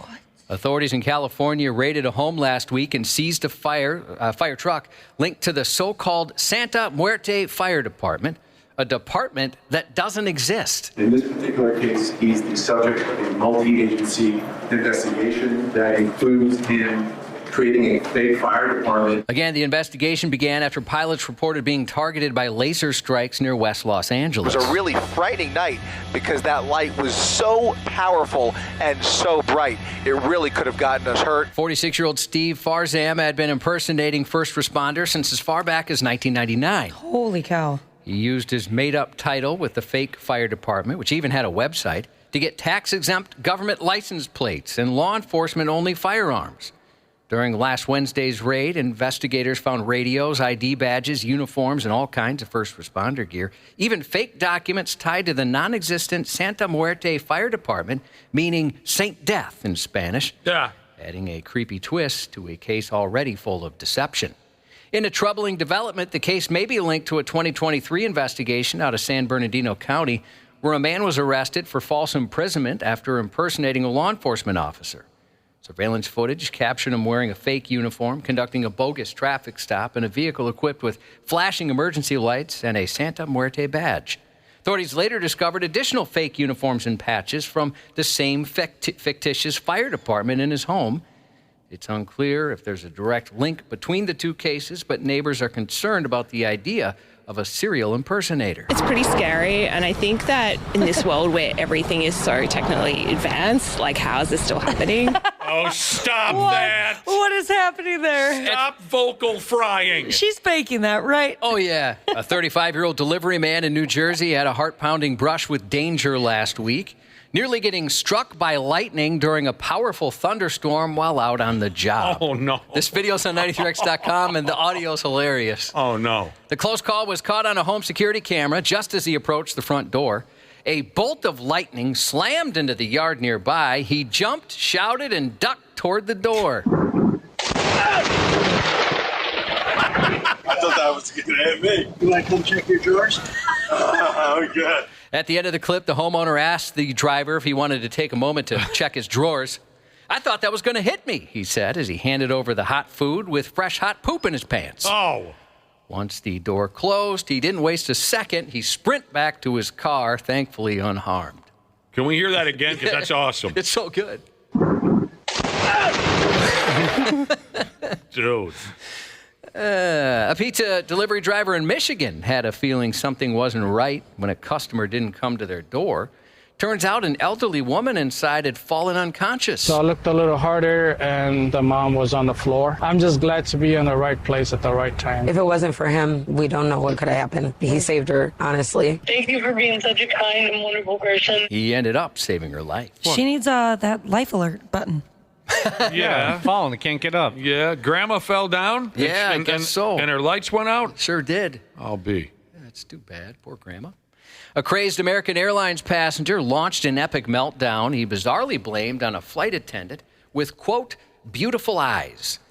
The 30-year-old man, who called himself the realest person on the East Coast and claimed he worked for Florida rapper Kodak Black, ranted like a defiant child in an expletive-filled tantrum just before takeoff from Charlotte to Denver, July 13th. Bro, I'm done with that, bro. You're disrespecting all your clients at this point. Bro, call the police, I'll them up. You guys mess with the wrong one. You guys with the realest person on the East Coast. Like, I'm really doing a feature with Kodak Black. I'll on all you guys. Yeah, I don't think they realized he was going to be doing a feature with Kodak Black. Kodak Black isn't even like a big deal anymore at all. I can't remember the last time I even heard that name. You're just jealous you're not doing a feature with Kodak Black, actually. Do I need a new ringtone? No. Gosh, no. I've never heard of the guy. You wouldn't get through 3 seconds of it. Okay. When I listened to the audio, I thought Kodak Black was like a tobacco company. During the bitch slap-worthy breakdown, the man freaked out trying to track down the phone charger, saying he wouldn't shut up until the staff helped him get it. He claimed he needed a charge phone because to answer texts from his boss at their $1 million a year business is something he needed to do immediately. I'm not shutting up till I get a core, bro. Literally, bro. Give me a core, like my boss expects me to reply. I was just texting my boss when I hung up. And we make over $1 million a year, and you're pissing me off over $200, bro. God, this guy's cool. If this guy says bro one more time, I'm going to fly to New York and get face-to-face with the realest guy on the East Coast. Wait a minute. Is this guy pulling a Dr. Evil? Does he realize it's not that big of a deal anymore when a company pulls down $1 million? Well, I was going to say, yeah, $1 million a year, right. Oh, my God. Wow, a company that pulls down $1 million. So just to recap, guy wants a charger. He's mad at the flight attendant with the beautiful eyes for not helping him find it. He's the realest person on the East Coast, and he works with Florida rapper Kodak Black in a company that makes, get this, $1 million a year. He then demanded a shot of liquor before saying he doesn't even like to drink, and then threatened to light a blunt. At one point, he pulled an orange prescription bottle out of his backpack and popped something in his loud, stupid mouth. What? You don't know who the you're talking to.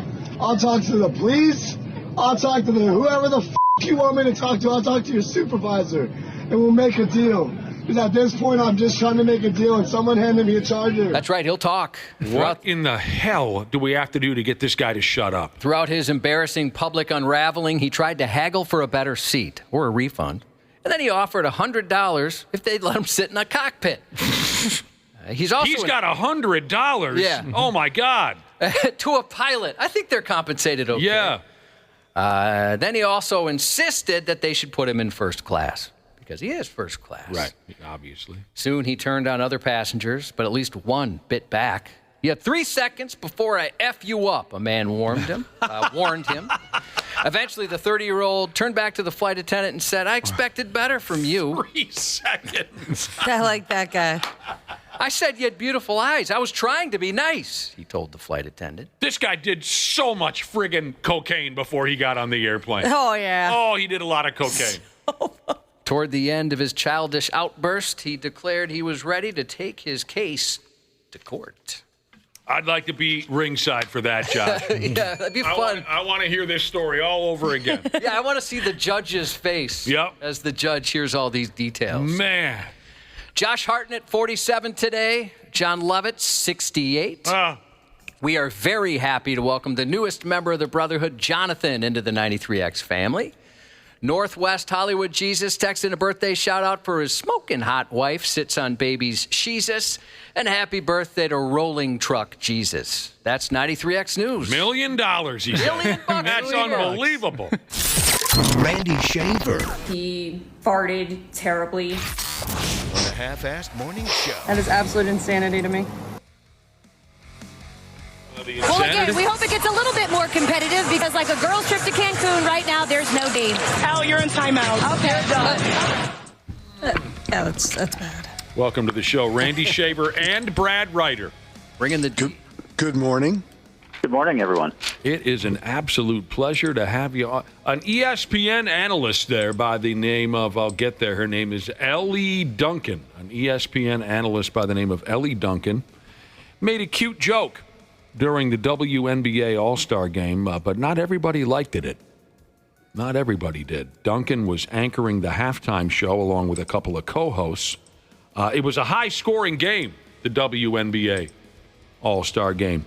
82-60 at the half, and Duncan said, if he didn't catch it, Duncan said, we hope this ball game gets a little more competitive because right now, like a girl's trip to Cancun, there's no D. Well, again, we hope it gets a little bit more competitive because, like a girls' trip to Cancun right now, there's no D. Al, you're in timeout. Okay, done. And then her co-host put her in a timeout. I like thinking that, like, she wrote that down ahead of time. Oh, she had rehearsed like, that that's so 100 times. cute to think about how she's like, that's going to be great. She doesn't look like the type of girl to make that kind of joke. Absolutely wrote that one out ahead of time. that was not top of mind. That she scripted that. I don't know. People got to relax. What's wrong? I mean, seriously. I'm up for some fun. Doesn't bother me that she dumped that joke. Well, I mean, Brad Ryder, you said people got to relax. Has there been a lot of backlash over this or something? No, I haven't heard any. I'm just saying if there is any backlash over it, people got to relax. Oh, it was a fun joke. No D, she says. It's so bad, but so cute at the same time. I mean, you've heard the joke before. Yeah. It's not nothing wildly original, but I got a certain appreciation for some filthy humor in a what would you call it, Josh? Like a setting you might not expect. Yes, in a setting that you may not expect. That's exactly the way to put it. So there you go. What a hell of a... Did anybody spend any time following the WNBA All-Star festivities over the weekend? I watched some highlights of Yeah? it. Yep. I saw him make a couple of 4-point shots. Those are fun. They had a 4-point shot out there. So let me just ask you then, since you guys watched some of it, I did not. Minnesota Lynx star ball player Nafisa Collier scored a WNBA All-Star Game record 36 points in the game Saturday. So before I react to that, someone has to tell me, do they play real basketball in the No. Oh, they just F off like they do? I think the score at halftime is an indication, right? Oh, right. It was a high scoring. Randy, it was like a girls' trip to Cancun. There was no D. No D at all. Exactly. Yeah, they're all happy out there, smiling. And buddies. WNBA games in the regular season don't. I mean, that's a final score for a WNBA regular season game. You know, in the NBA, I mean, it's like 120 to 115. But in the WNBA, do they rarely ever go over 100 points in a regular season game? So to have 80 some points at the half, yeah. Okay, so the WNBA All-Star Game is just an F-off day like they do in the NBA. Yeah. Pretty much. They just F off. Okay. All right. Well, here's a listener from On a Journey, Jesus. Well, aren't we all? We all are. You're on a journey with your wife. A journey of help. Don't tell me. Yeah, you got it. Love and Don't effing tell me. God dang it, I should remember this. Because she made it very clear that, I got it. We are currently, it's not just a regular marriage, it's not just life. We're on a journey of love and growth. That's right. That's right, yeah. That's what I'm in the middle of. Ashley, how's that going, by the way? How's the growth? Yeah, how's the growth going? I'd say we're on better than the love. I think we're on a pretty good pace for both. Okay, we're good. Yeah. Yeah. We're not overdoing it. We're not overdoing it. We're on a nice, even clip for the How love. have you felt yourself grow? Describe the way. Brad, in many ways. In many ways, That sounds like Jerry Burns. In many ways, There are many ways to grow. There are many ways. Too many to describe, Brad Ryder. We don't have time for me to describe all the ways that I've grown as a person. Ashley, on a journey, Jesus texted in to say that lady, Ellie Duncan, who made the D joke, on a journey, Jesus says she is genuinely a hilarious person. She used to host ESPN on Snapchat, whatever that means. Yeah, I just saw that. I didn't know they did that kind of thing on Snapchat. This is the first time I've ever really heard of her, so that's pretty cool. I'll have to check her out more. You got any D jokes, Randy Shaver, Brad Ryder? Of course not. No? Of course not. Of course Too early. Ellie Duncan, genuinely a hilarious person. Cool, I'll look her up sometime. At the game Saturday, the WNBA players all wore a T-shirt that says, "Pay us what you owe us." They are currently in the beginning stages of negotiating a collective bargaining agreement, and the players use Saturday's All-Star game as an opportunity to make clear what they're thinking about. Pay us what you owe us, they said. Now, this is not a sport that I follow very closely. But what I do hear now and again is WNBA players are wildly underpaid. Yep. That is true. That's why most of them had to play overseas in the off season in order to make enough money to, live. to live, basically. So I hear the same thing about minor league baseball players. Very much so. They're living on ramen and Kool-Aid because they don't get paid Dick Tracy. 5-6 to an apartment. They stacking them up that high? Oh, yeah. Oh, I bet that's fun. Depends on the age, right? What's the most amount of roommates you've had? Who's got the top number? Just two. You're not counting family members, just roommates. Two. Four roommates, 5 total. You went through that, Brad? Yeah. Really? In college? After college, actually. When I was interning at the University of Minnesota after college, a couple years after college, there was a bunch of us interns in the athletic department who lived together. We rented a house together in the sprawling suburb of Columbia Heights. Oh, man. How many chicks did you get back to that place? You can about imagine, based on my description, what that house was like. But yeah, it was disgusting. Yeah. 5 total bros, you and 4 dudes. Yeah. And these were old friends, or you answered ads? they were people that I interned with at the same time in the athletic department at the U. Oh, that's weird. But you have to be clear here, Brad. You were placed together, or you all agreed to live together? Yeah, we all kind of found each other as we started our internships at the same time, and yeah. What was the grossest thing you ever saw? Oh, no. Oh, my. Was there a lot of drinking, a lot of vomiting, a lot of illicit sexual activity? The five of us were never really home at the same time, if you can appreciate, the hours you put in as an intern, so we weren't really home a lot. So there wasn't a lot of just us sitting around for hours on end being disgusting. So, yeah. There's a lot of dishes in the sink. There were a lot of dishes laying around, stuff like that, That's impressive. 5 dudes in one. So, Josh, what would your answer be? Most roommates you ever had? Most roommates, 2. 2. I once had 2. Ashley, 2. Dana? 3. Weren't you guys big Jamarcus Russell fans? We were. Me and my roommate were huge Jamarcus Russell fanatics. Yeah. Yeah, you weren't alone. No, a lot of people were. Oh, Brad, that must have been a mess, yeah. That's funny. There was 3 bedrooms, so one of us got a bedroom to ourselves. But wasn't you, was it? No, it wasn't, because we got there. So you had to bunk up with another dude. Yeah. Man. Gamer Jesus brings up sometimes you add a significant other into the mix. That I didn't consider that. Then at 1.3, we're basically one of my roommate's girlfriends essentially lived there. Oh, sure. Yeah, that was the kind of vibe I had going when I had 3 altogether. Here's a listener who says at St. Cloud State, the frat I was in, 13 of us living in the same house. Wow. Yeah, that was my nephew, and he went to college in New York, and there was a lot of boys in that house. Yeah, we saw some terrible things up at St. Cloud State. The house that I lived in, I had 3 roommates, and we were fairly tolerable for college guys.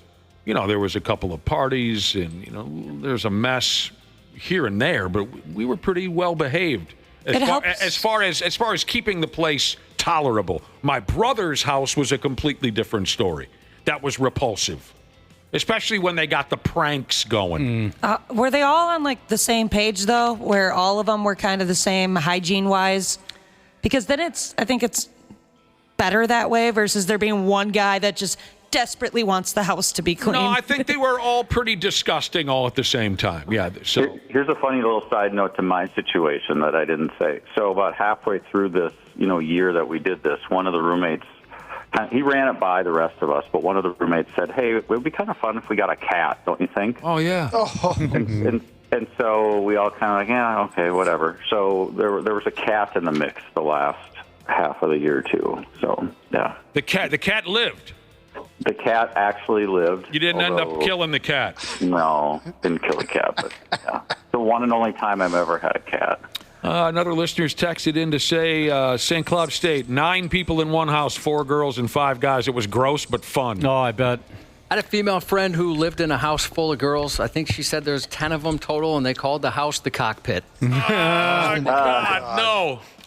10 of them in one house. The house I lived in, St. Cloud State, we absolutely just destroyed. We were sophomores and dumb terrible. as hell. Yeah, terrible. Broken windows, things burned. Like, it was just decrepit by the end of it. And I'll never forget, the landlord comes by towards the end of the year, he's kind of doing a walkthrough, and the look of horror on his face, and he's seen what had happened to this place over the past 9 months. I would just assume if I was a landlord, I'm probably going to keep all those security deposits. Well, yeah, and that's St. Cloud.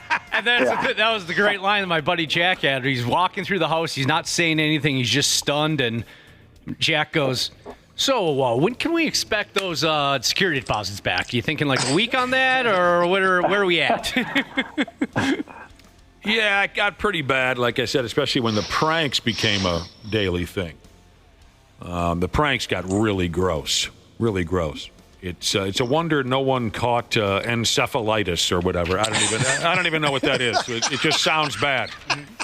What do you think, Josh? One of the pranks was, you go to the bathroom, right, and you make a number 2, and then you wipe yourself, and you put the toilet paper under your buddy's covers in his bed. So when he crawls into... Come on. Do you think... Is that fun, or is that too far? I thought it was way too far. That seems too far. Yeah, that's extreme. You use a condom. Do you know how to use a condom, Josh? Yeah, I have a little experience. You I know use you it, don't. and then I don't. And then you hang it from your buddy's ceiling fan. Oh. So that when he turns on the ceiling fan... Oh, no. Now, used, like, totally used? Totally and completely used. Oh, I'd get so violent. All right. I'd imagine, did it maintain did it stay together? Did he tie it? They were very good at this, Josh. They made sure that condom would remain stationary on the yes. Thank goodness. A little bit of duct tape, whatever super glue. We got all kinds of people texting in. Live with 15 other guys at the University of Minnesota. 7 dudes in a house, says one listener. Total debauchery. There were a couple of impregnations. DUIs in the driveway. At least your kids can grow up together. 12 girls in one house. I'm not repeating the name of this house. You were saying there were some nicknames? Yeah. I can't repeat the name of this house. Those were great times. Gross, but lawless, and mostly harmless. How the hell did we get on the topic of roommates? Oh, your roommate was minors. helping you grow. Your roommate's helping you grow. That's what it was, right? Well, I don't know. I'm not sure. The growth, your growth. No, it was because minor leaguers have to share. Oh, that's right. That's Apartments. right. Yeah, you're right. There was an inflammation of the brain joke in there. I'm trying to remember. So it was the minor leaguers. Is that what encephalitis is? I believe so. Sorry. Mascots and broadcasters all around Major League Baseball spoofed the Coldplay concert couple over the weekend. I saw these. This was pretty good. Okay? Everybody got involved in This is the hot new thing. This couple at the Coldplay concert. We're targeting them as the only people who have ever done anything shady in the history of relationships. We have to go after them until we're exhausted. This The Coldplay. guy resigned, by the way. The CEO Right. is no longer working for the company. And then he's thinking about suing Coldplay. Good luck. What a... Oh, come on. He is. Yeah. I know, but he can't do that. Of course he can't. I would try if I were him. Yeah, might as well. Yep, you bought a ticket. They can do what they want. I think I'd try and disappear if I were him. I wouldn't do anything to get any more coverage. God, just a disaster. Complete disaster. Okay, but some ball clubs and mascots in Major League Baseball had some fun with the gimmick. Friday night, the Texas Rangers threw a pitcher out on the bump named Chris Martin, who is the same name as the lead singer from Coldplay. And the Tigers broadcaster made kind of a funny joke. He said, CEOs beware, Chris Martin is out here from the Rangers bullpen. Oh, it's kind of funny, right? And a couple of Major League mascots got in on the fun. Both D. Baxter the Bobcat, who is the Arizona Diamondbacks mascot, and the Philly Fanatic were caught in compromising positions on the Jumbotron. The Philly Fanatic is the best one. They were very funny. Yeah. They were very funny. I like when stuff like this can bring us together. At the expense of two people who dared have a relationship with each other. Yep. Yes. The Fanatic and his lady, they were quite funny. Reacted very dramatically when they... A lot of the memes were pretty good. Oh, the meme where Patrick Mahomes is embracing an NFL referee from behind? Yes. Somebody sent one of you and me just a second ago. Now Oh, I really? lost it. Oh, I'd like to see that. I love it. I'd like to see it. So you and I are... Oh, I see it. Well, that's adorable.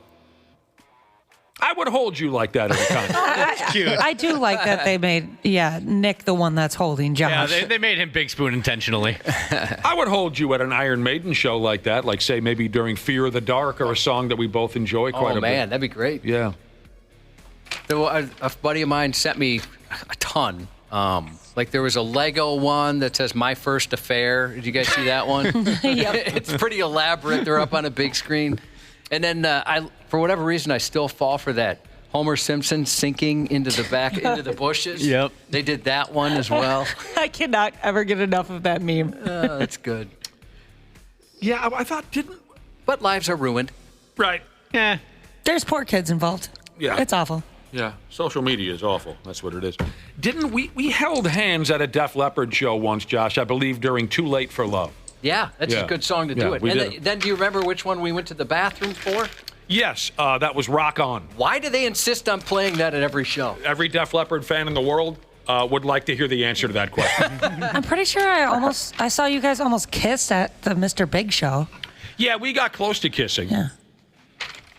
But we backed off because Cubby's wife was there. Yeah, you don't want to mess with her. She'd kick your Never ass. stopped you before. We're not going to cheat right in front of her. Oh, man. Thankfully, the Twins won yesterday in Denver, right? That would have been embarrassing.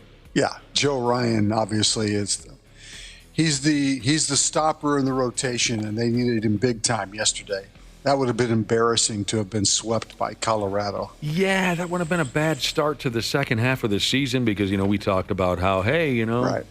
Here's a great place to go if you want your second half to start off right. Well, they lost 2 or 3. Yeah.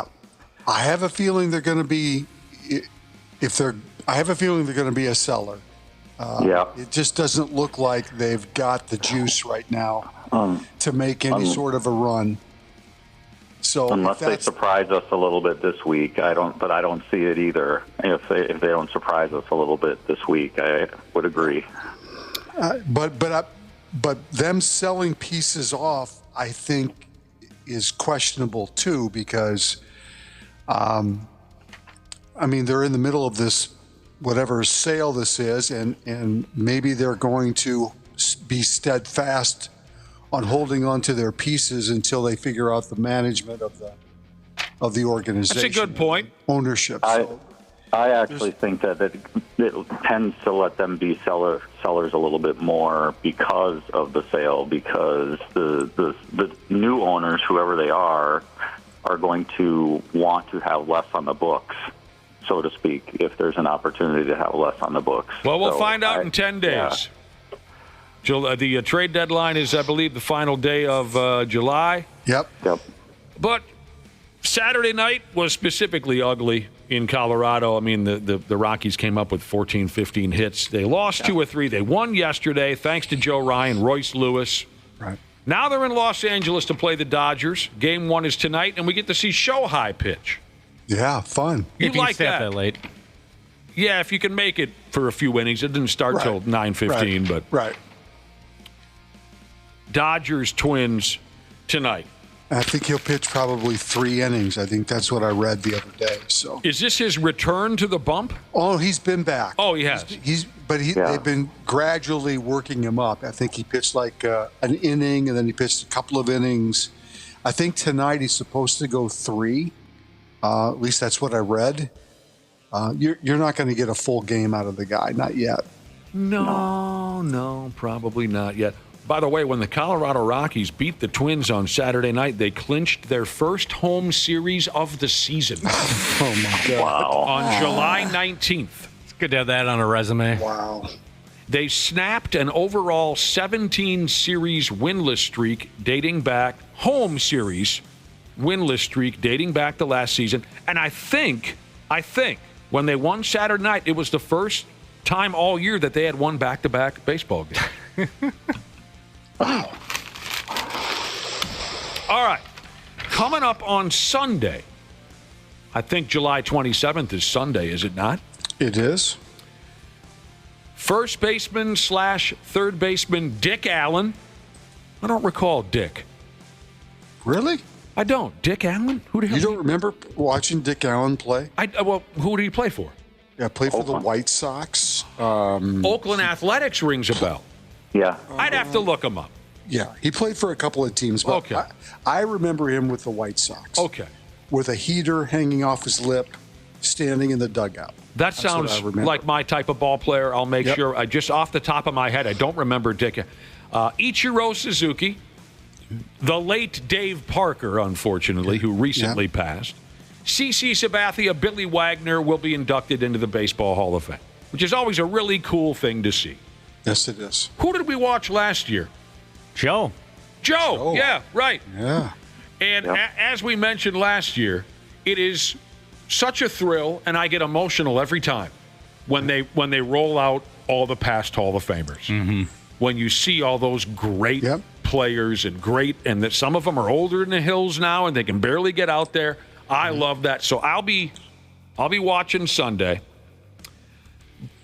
So it's a special time too, Nick, because in that town of Cooperstown, in the village of Cooperstown, you will see a lot of those guys just walking around. Yeah. Oh, I want to go there so bad. Just walking around, going to restaurants. I might take a piss between George Brett and Ferguson Jenkins or something like that, right? I mean, that's what makes it special. Is it's a special week for baseball fans. I'll tell you what, Cubby, if I ever take a leak next to George Brett, I'm pressing my pelvis basically all the way into the urinal. Oh, does he have a reputation? I just don't want to compare with George Brett. I mean, I'm not shy, Cubby, but I'm not comparing next to George Brett. I don't blame you. Right.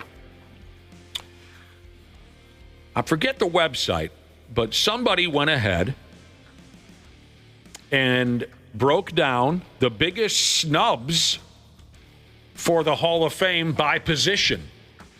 So they're saying these guys deserve to be there. They're not, and they broke it down by position. We'll start with the catcher position, where they say Thurman Munson should be in the Hall of Fame. Poor guy died in a plane crash. Yes. But they say Thurman should be there, and they list all of his, they call him the heart and soul of the New York Yankees in the 70s. 7-time All-Star. Yep, I totally agree with that. Rookie of the Year, MVP in 1976. And he was only 32 when he died in that plane wreck. At first base, they say Keith Hernandez should be in there. Guess I kind of see what he was. He's a great hitter. And arguably... MVP at least 1 year, wasn't he? Yeah. And arguably the best defensive first baseman in baseball history, they say. 11 Gold Gloves, 5-time All-Star, 79 co-NL MVP. I mean, I think you have to put McGuire in that group too, right? Well, but yeah, they won't dump him in there because of the steroids, right? Right. Second base, Lou Whitaker. How is it that Lou Whitaker is not in the Hall of Fame? Yeah, and Alan Trammell is. Right. He came, pretty close to 3,000 hits. They say he's the best second baseman to ever play the game. Third base, Buddy Bell. They say it was speaking of George Brett, they say it was a shame that Buddy Bell played in the same era as George Brett and Mike Schmidt. Yeah.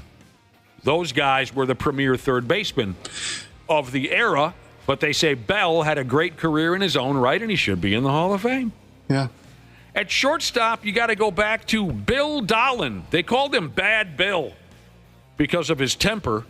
He played back in the damn... I don't even have the era in front of me. Bill Dolan. Maybe someone can look him up. I'm not familiar with Bill. An obvious one in left field, Barry Bonds. Yep. But we all know what's holding Barry back. Center field, Kenny Lofton. Yep. Kenny Lofton was absolutely outstanding. Great base stealer. Right field, Dwight Evans in right field. Yep. I was a big fan of Dwight Evans. Me too. Bad Bill made his MLB debut in 1891. 1891? With the Chicago Colts. Oh, the Colts. Sure. Another obvious one, starting pitcher Roger Clemens. And then the relief pitcher, this one I did write down his era.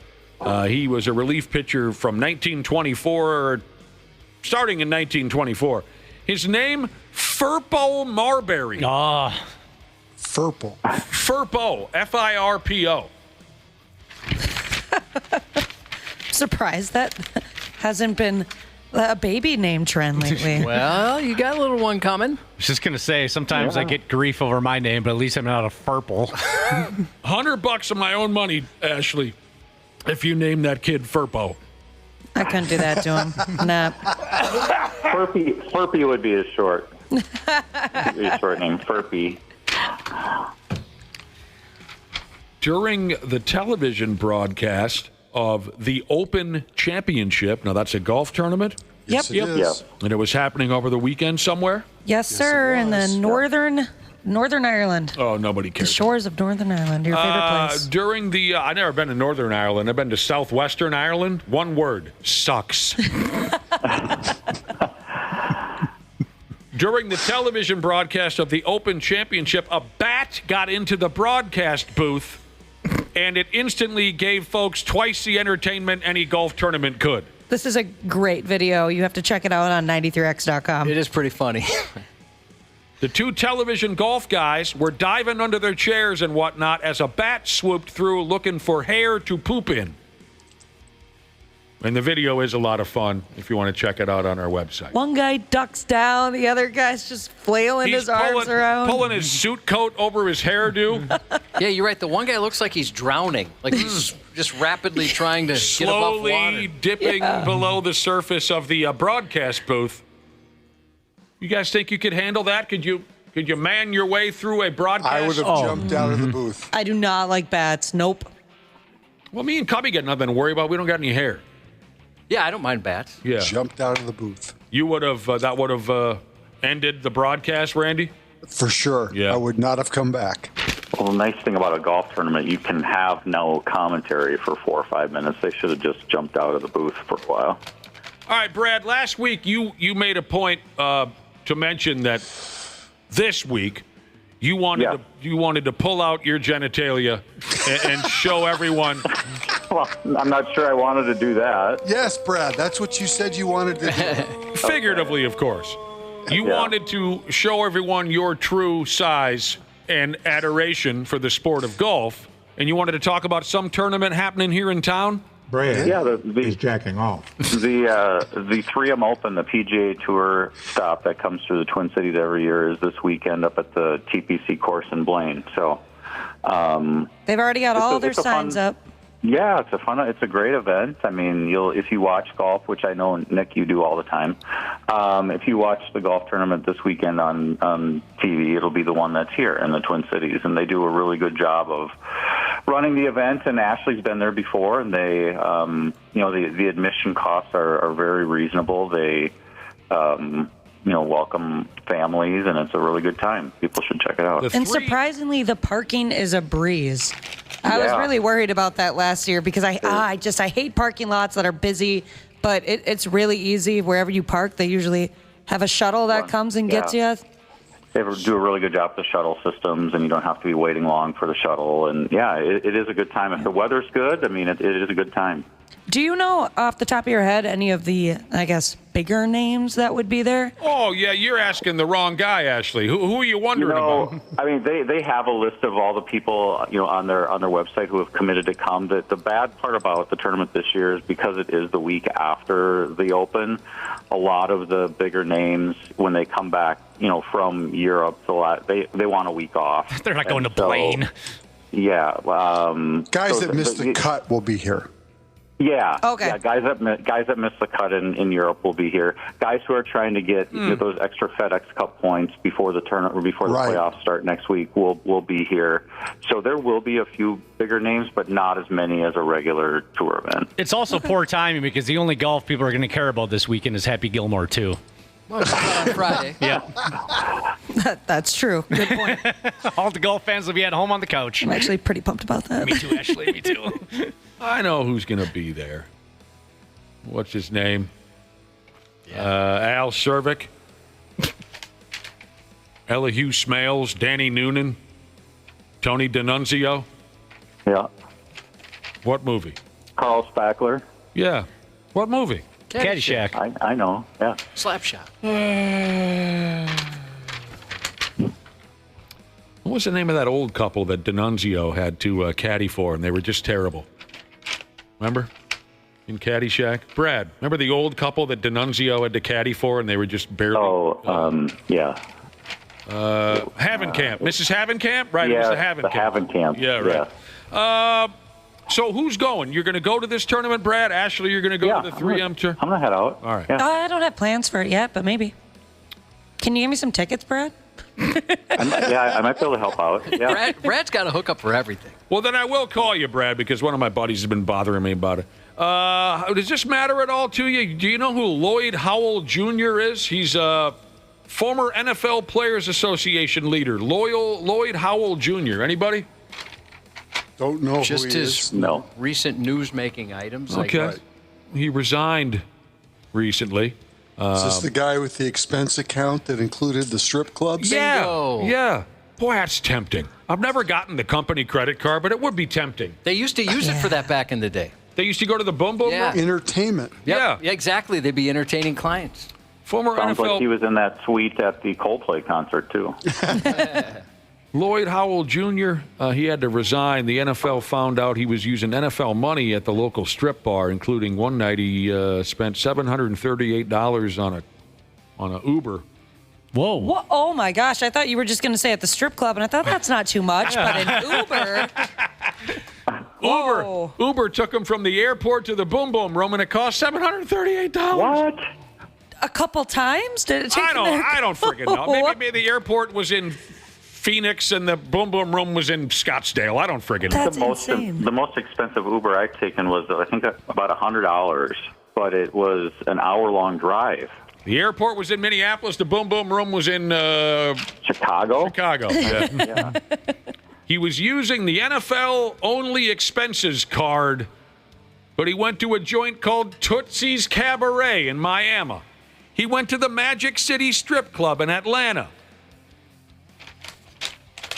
So, nothing earth-shattering here, but I didn't know who Lloyd was. And if you guys did, I thought maybe you could go somewhere with it. So, you're the first name Lloyd. I think of Lloyd Christmas. Yeah, me too. Mm-hmm. That's where I go. But here's the fun part for me. It sounded like at one point he defended his idea to use the company credit card at the Boom Boom. He called it a player engagement event to support and grow our union. Yes. They grew the union all right. Did some PR guy come up with that for him? Probably. That's up your alley, Brad. Well, I couldn't even do that. So back in the day, somebody here in this building used to use the company credit card over at Cheeks? Oh, a few of them, yeah. And that's when we were owned by Disney, too. My phone never rang. They called it a business expense. I would have been involved in that. Like I said, tempting. I got this card in my hand. I can do whatever I want. The company will pay for it. Yeah, I'd have to. I would have to. First stop, Arby's. I'm not Second strong stop, enough. Boom Boom Room. That's what I was thinking. I was like, I definitely go to the fast food places. Yeah. Maybe get a new pair of shoes. For prospecting, you want to look good to a potential client. Of course. You want to talk fancy schmancy? Let me tell you something about Texas Christian University and their football program. The Horned Frogs. Were you aware of that, Ashley? No, I wasn't. The Texas Christian University athletic program's nickname are the Horned Frogs. I bet that mascot is adorable. He's cool looking. Yeah, you'll like the mascot. Yeah. So college football will be coming up here in a month or so. TCU recently spent $50 million on their new, what do they call it in the business? Facility, sports facility. What do they call it in Egan? What do they call that joint? Practice facility. Yeah, practice facility. There you go. Performance center. Yeah. There you go. That's where I was going with that. Yeah. TCU recently spent $50 million, and they're calling it the most unique and high-tech building in all of college football. They got their weight rooms and their wellness center and hot tubs and this and that. They have their own snow room. Snow room? Sweet. Informer. Want to rock the microphone, rock it steady. Yes, me daddy, me snow, I am the article done. 12 inches of snow, he said. That rapper. Yeah, that's gross. That's what he called his record. Oh. Yeah. That's stupid. That was his only mistake, that he called the record 12 inches of snow. Because everyone knows there is not 12 inches of snow. No. Let's not be stupid. Here's what they can do over there. They call it the snow room. 8 to 10 athletes can go set in there, and it stays at sub-freezing at all hours of the day to assist in your workout recovery process. And it will literally snow in the room, and it will snow purple snowflakes to match the school colors. Oh, this is so cool. Have you guys ever heard of that before? No. It's like the opposite of a sauna. Sub-freezing. Anytime you want to go in there, you just got done doing Pilates or whatever kids do. I have no idea. You just got done aerobicizing. You go in there. It's cold as balls to kind of cool your muscles. Yeah. And it will actually effing snow in there. What else do they have here, Josh? I don't even understand these words. They have a... you're big into this, Josh. Cryotherapy. Yeah, shoot, I could ball with the best of them. Yeah. I mean, just weeping. Yeah. Josh recovers by crying. You're a big cry therapy guy. Yeah, you let it all out. 9:01 every morning. Yeah, you just cryotherapy. On the way, I have windshield wipers for my glasses. Weeping on the way. So I don't follow college sports that closely. Do they deserve all this? Are they good enough to have all this stuff? Oh, I don't know. It's not good enough. It's do you have all the booster money? And yeah. Right. You can be piss poor, and if there's people pouring money into the program, you can do whatever you want. And more schools are doing this. This is the state of the art building until what, Thursday? Until somebody else comes up with something better, or next week. They've got hydro massage pods. Oh, those are really nice. They are. The gym I go to has those. They're hydro massage beds. Oh, they feel so nice. You'd like them. I've never heard of that before. You guys have partied in a hydro massage pod. They've got red light therapy. Mm-hmm. You know what that is, Randy Shea? My gym also has that. I've heard of it. What yes. is red light therapy? It helps with some type of blood flow, but I know that it can help with scarring. Really? Yeah. I was just picturing like keeping cheeseburgers warm at McDonald's. At least I should say that's what they claim. I don't know about the evidence it helps behind with it. Scarring. Yep. Well, see, Josh has the type of scars that you can't see so easily with the naked eye. No, you got to use cryotherapy. Internal I scars. was thinking red light therapy might be something that married people for over 20 years have, too. But I'll tell you what, the most impressive thing is the sumbitches can make it snow inside. That is pretty cool. I would love Just that. like US Randy likes my Brad's joke. line, just go away. That was too good. What did he say? I missed it. I said red light therapy is also something that married people that have been married for over 20 years do. Well, you're not getting Go any through ass red or light what? therapy. Well, no. Red that light was the therapy. implication. Oh, my but, God. yeah. That's the implication. That was the implication, yes. Affirmative. Josh, you mentioned that they do that at the U.S. Bank Stadium, make it snow. I love when they do that. That puts me in a different kind of mood. They make it snow at U.S. Bank Stadium? Yeah, at Vikings games. Oh, yeah. What do you mean? Well, I don't know how else to You're watching a ball explain game and it starts snowing inside? like before the game. The intros. Yeah. Oh. Well, isn't that just confetti? I like to pretend that it's real snow. I've never been there.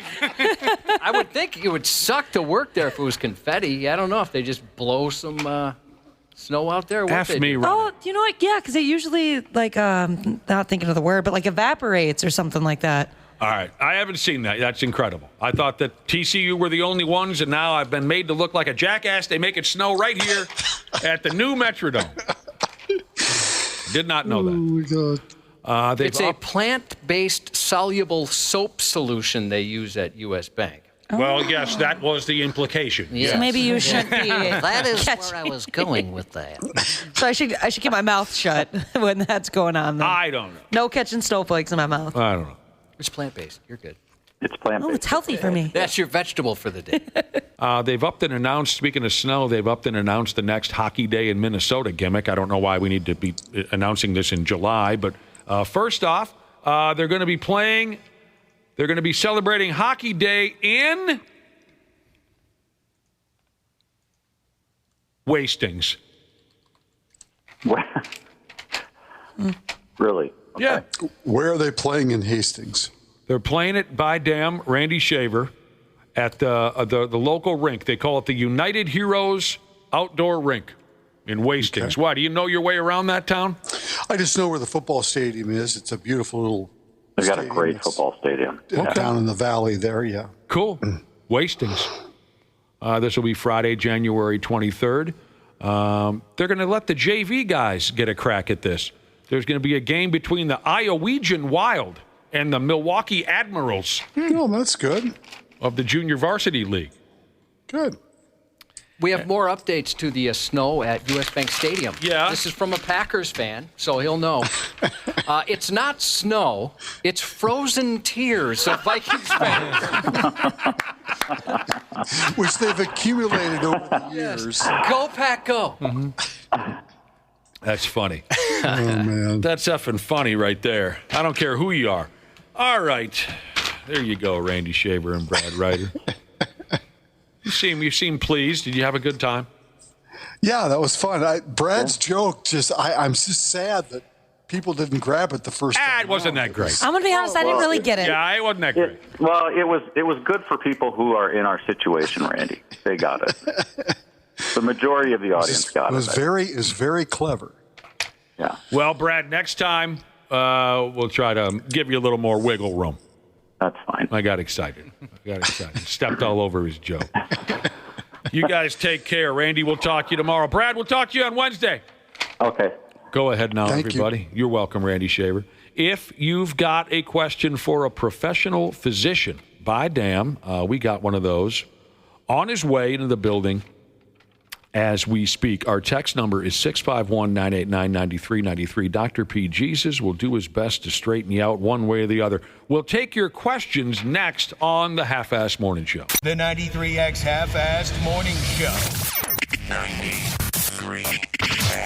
Hey, podcast pals. It's Dana from the Half-Assed Morning Show. As always, we appreciate you checking on the podcast, and it's all brought to you by our friends at Standard Heating and Air Conditioning. The July heat means it's officially swass and crotch soup season. Gross! It also means our AC units are being put to the test. I recently went through an issue myself, and I was so happy to have my friends at Standard Heating and Air Conditioning in my corner. They gave me real options, didn't make me feel like a dummy for not knowing a single thing about HVAC systems, and let me choose what worked best for my home and my budget. No pressure, just comfort my way. Enjoy the show, thanks for listening, and stay cool this summer with Standard. Jim Rome takes on sports. Why? Because you're not playing me. With rapid-fire takes. And a lot to get to, and I'm not sure you're going to like all of it. Honestly, I don't even care if you like all of it or not. I have a job to do. Scorching debates. On any given week, you have lots to beef about. Take advantage of it. Get up in here. He's the Spitfire of sports smack. She's not my fault. We will get to all of that. The Jim Rome Show podcast. Get up in here, and we'll beef later on. What's your beef? Follow and listen on your favorite platform. You've been warned. Dr. P. Jesus. The 93X Half-Assed Morning Show. Yeah, our next guest has gotten himself all settled in here at 8:28 on a Monday morning. Welcome back to the 93X Half-Assed Morning Show. He's all set and ready to roll. All he needs are a few questions from our listening audience. 651-989-9393. Questions about your general health. And he'll do his best to straighten you out one way or the other. Dr. P. Jesus is our guest. Nice to see you again, Dr. P. You too. Anything going on? Oh, no. Bring me questions. Oh, yes. The questions are coming in. Good. The man needs, 651-989-9393. We got a few ready to roll here for you. But first off, I just want to know what's new with you, anything happening, anything you want to tell us? You know, I was sitting out there thinking about the last couple weeks, and do you guys remember last weekend and the smoke from Canada, how bad that was? Yes. How did that affect all of you? I did not notice a thing because I'm usually indoors.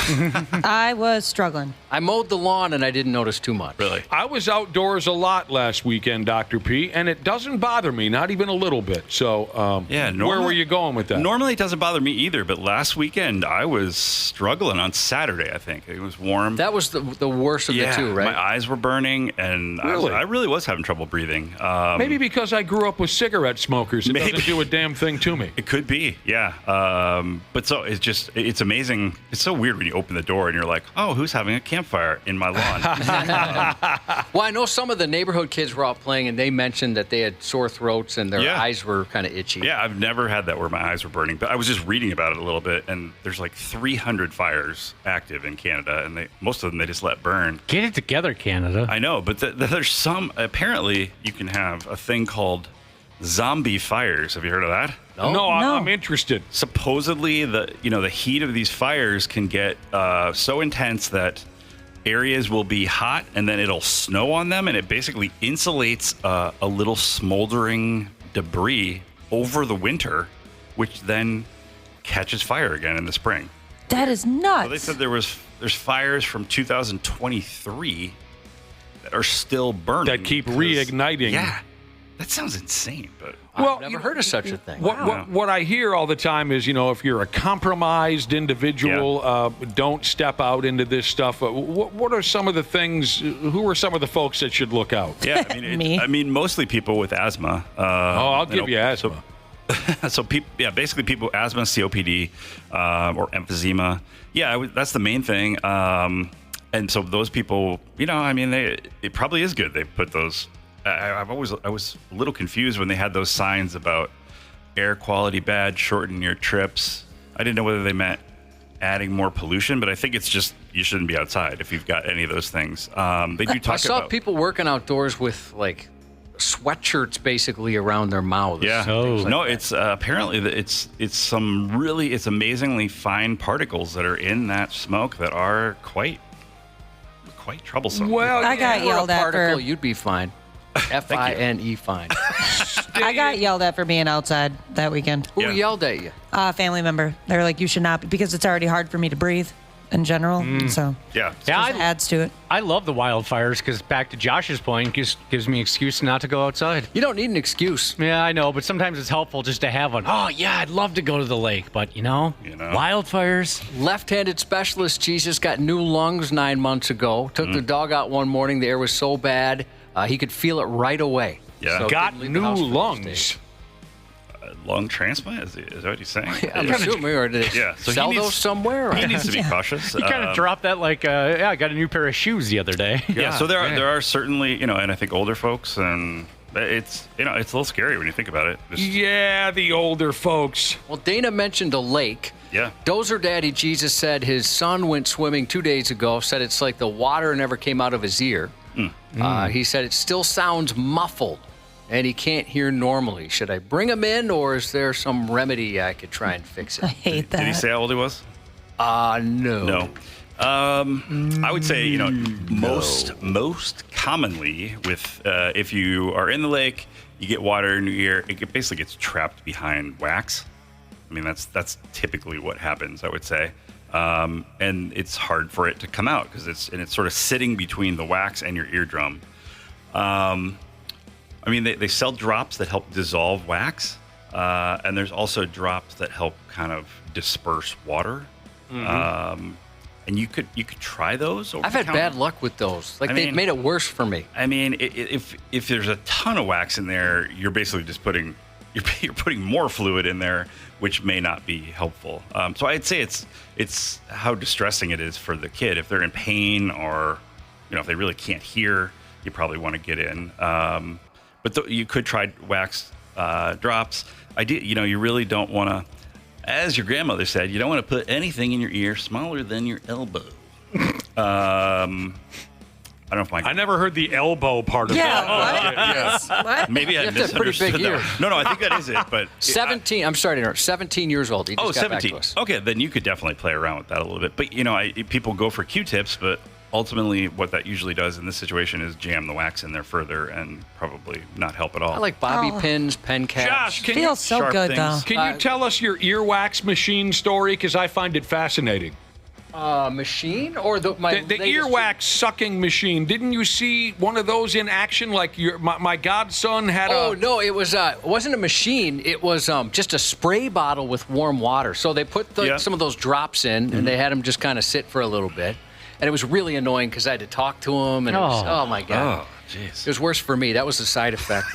And so then they sit him up, and they just sprayed this water bottle into his ear and held like a container underneath, and it was disgusting. Yeah. Oh, it just naturally poured out? Yeah. Oh, Yeah. God. I mean, I don't like this. The classic thing we would do is take a huge syringe. I mean, there's no needle, but you just like a 30cc syringe or 60cc syringe and just flush.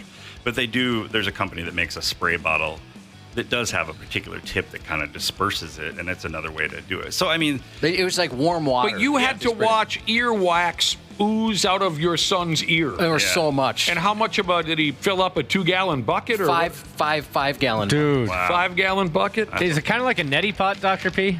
Well, you don't pour it, but I mean, it's flushing like that. A neti pot probably could work, but I don't know that I would stick it in my nose. I tried the stick the thing in your ear and light it on fire gimmick. Yeah. Candle? Candle. Yeah. Well, it wasn't. Well, I don't know. It was. That's what they call them, earwax candle. Okay, it was a cylinder shaped. Like a. Yeah, like you a know big what I'm joint, talking about? A big joint. Yeah, like a big joint. Yeah, I think that it and is. that worked a little bit. It did? Yeah. My understanding is that's complete BS, but... Yeah, that's what I've heard too. But it gathered up just a little bit of wax. I thought, of course, it would be anyway. But no, people, it's actually...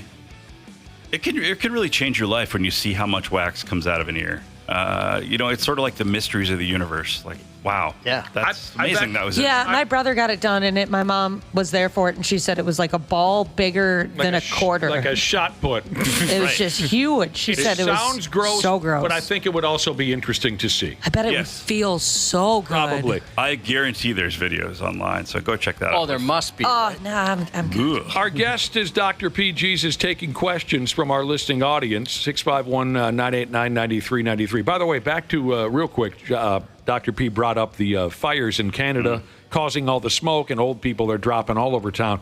Baudette Fishing Guy Jesus, if you know where Baudette is, way the hell up there on the border. Baudette Fishing Guy Jesus says they've had ash falling from the sky up there. Oh, that's terrifying. From the fire. Wow. Anyway, here's a listener who bent over to pick up some toys for his puppies, and the dogs jumped on him and kind of threw them all kitty-wampus. He was extending his arm to pick up some toys for his puppies. He overextended his arm. He heard a pop. And now his bicep bulges. Oh, up high? In a funny spot, yeah. And it's very painful. It's been over a week. What type of specialist would I see for this? Yeah, he tore his biceps tendon. His bicep. Man, that's a lame way to do it. Yeah, you got to come up with a story. I bet I'd do it, stupid. He needs to say he was rescuing a 150-pound dog. Or arm wrestling Brock Lesnar or something. Yeah. Yeah, I mean, that's the classic. It's usually a snap kind of thing. But I mean, basically, you tear the tendon that goes into the lower arm, and the biceps just goes whoop. It rolls up like a damn drapes. Yeah, it's not attached to anything. So it's already been a week. I mean, you want to get in to see an orthopedic surgeon as soon as you can, because ideally you want that reattached if possible. Depends a little how old you are, depends how long it's been, a number of things. But I bet those puppies didn't give 2 pumps that you would just pop your bus. No chance. I have heard it. I mean, it is weird that you would think, how could that possibly happen from just something mild? But oftentimes people who are, even pretty fit, it's probably sort of like tearing Achilles tendon, like where you probably have some degree of chronic problems with the tendon. And so people have biceps tendonitis or tendinosis, whatever you want to call it. And it just sort of lets go. But yep, that's what happened. Hey, does mine look in place when I do this, when I flex it like this? It looks pretty good, doesn't it, John? That's really good. Wow. It's right where Heck where it's supposed to be. That thing rules. That's impressive. Thank you. Nick was saying earlier he got stung by a bee. This is a text from Rambling Jesus. He actually sent in a photo of his wife, Hubba Hubba. She got stung on the eyelid by a bee on Saturday, a ground bee, he called it. No longer painful, no vision loss when she opens her eye or anything. Oh. But you're looking at it? Oh, girl. But it started oozing over the night. Anything she could do at home or she go in? Here, Dr. P. Oh, boy. Yeah, that looks painful. Really nice eyebrows. First, we all agree Hubba Hubba, right? Yes, you're right. Yeah. Ashley, they are on point. Perfect. Yeah.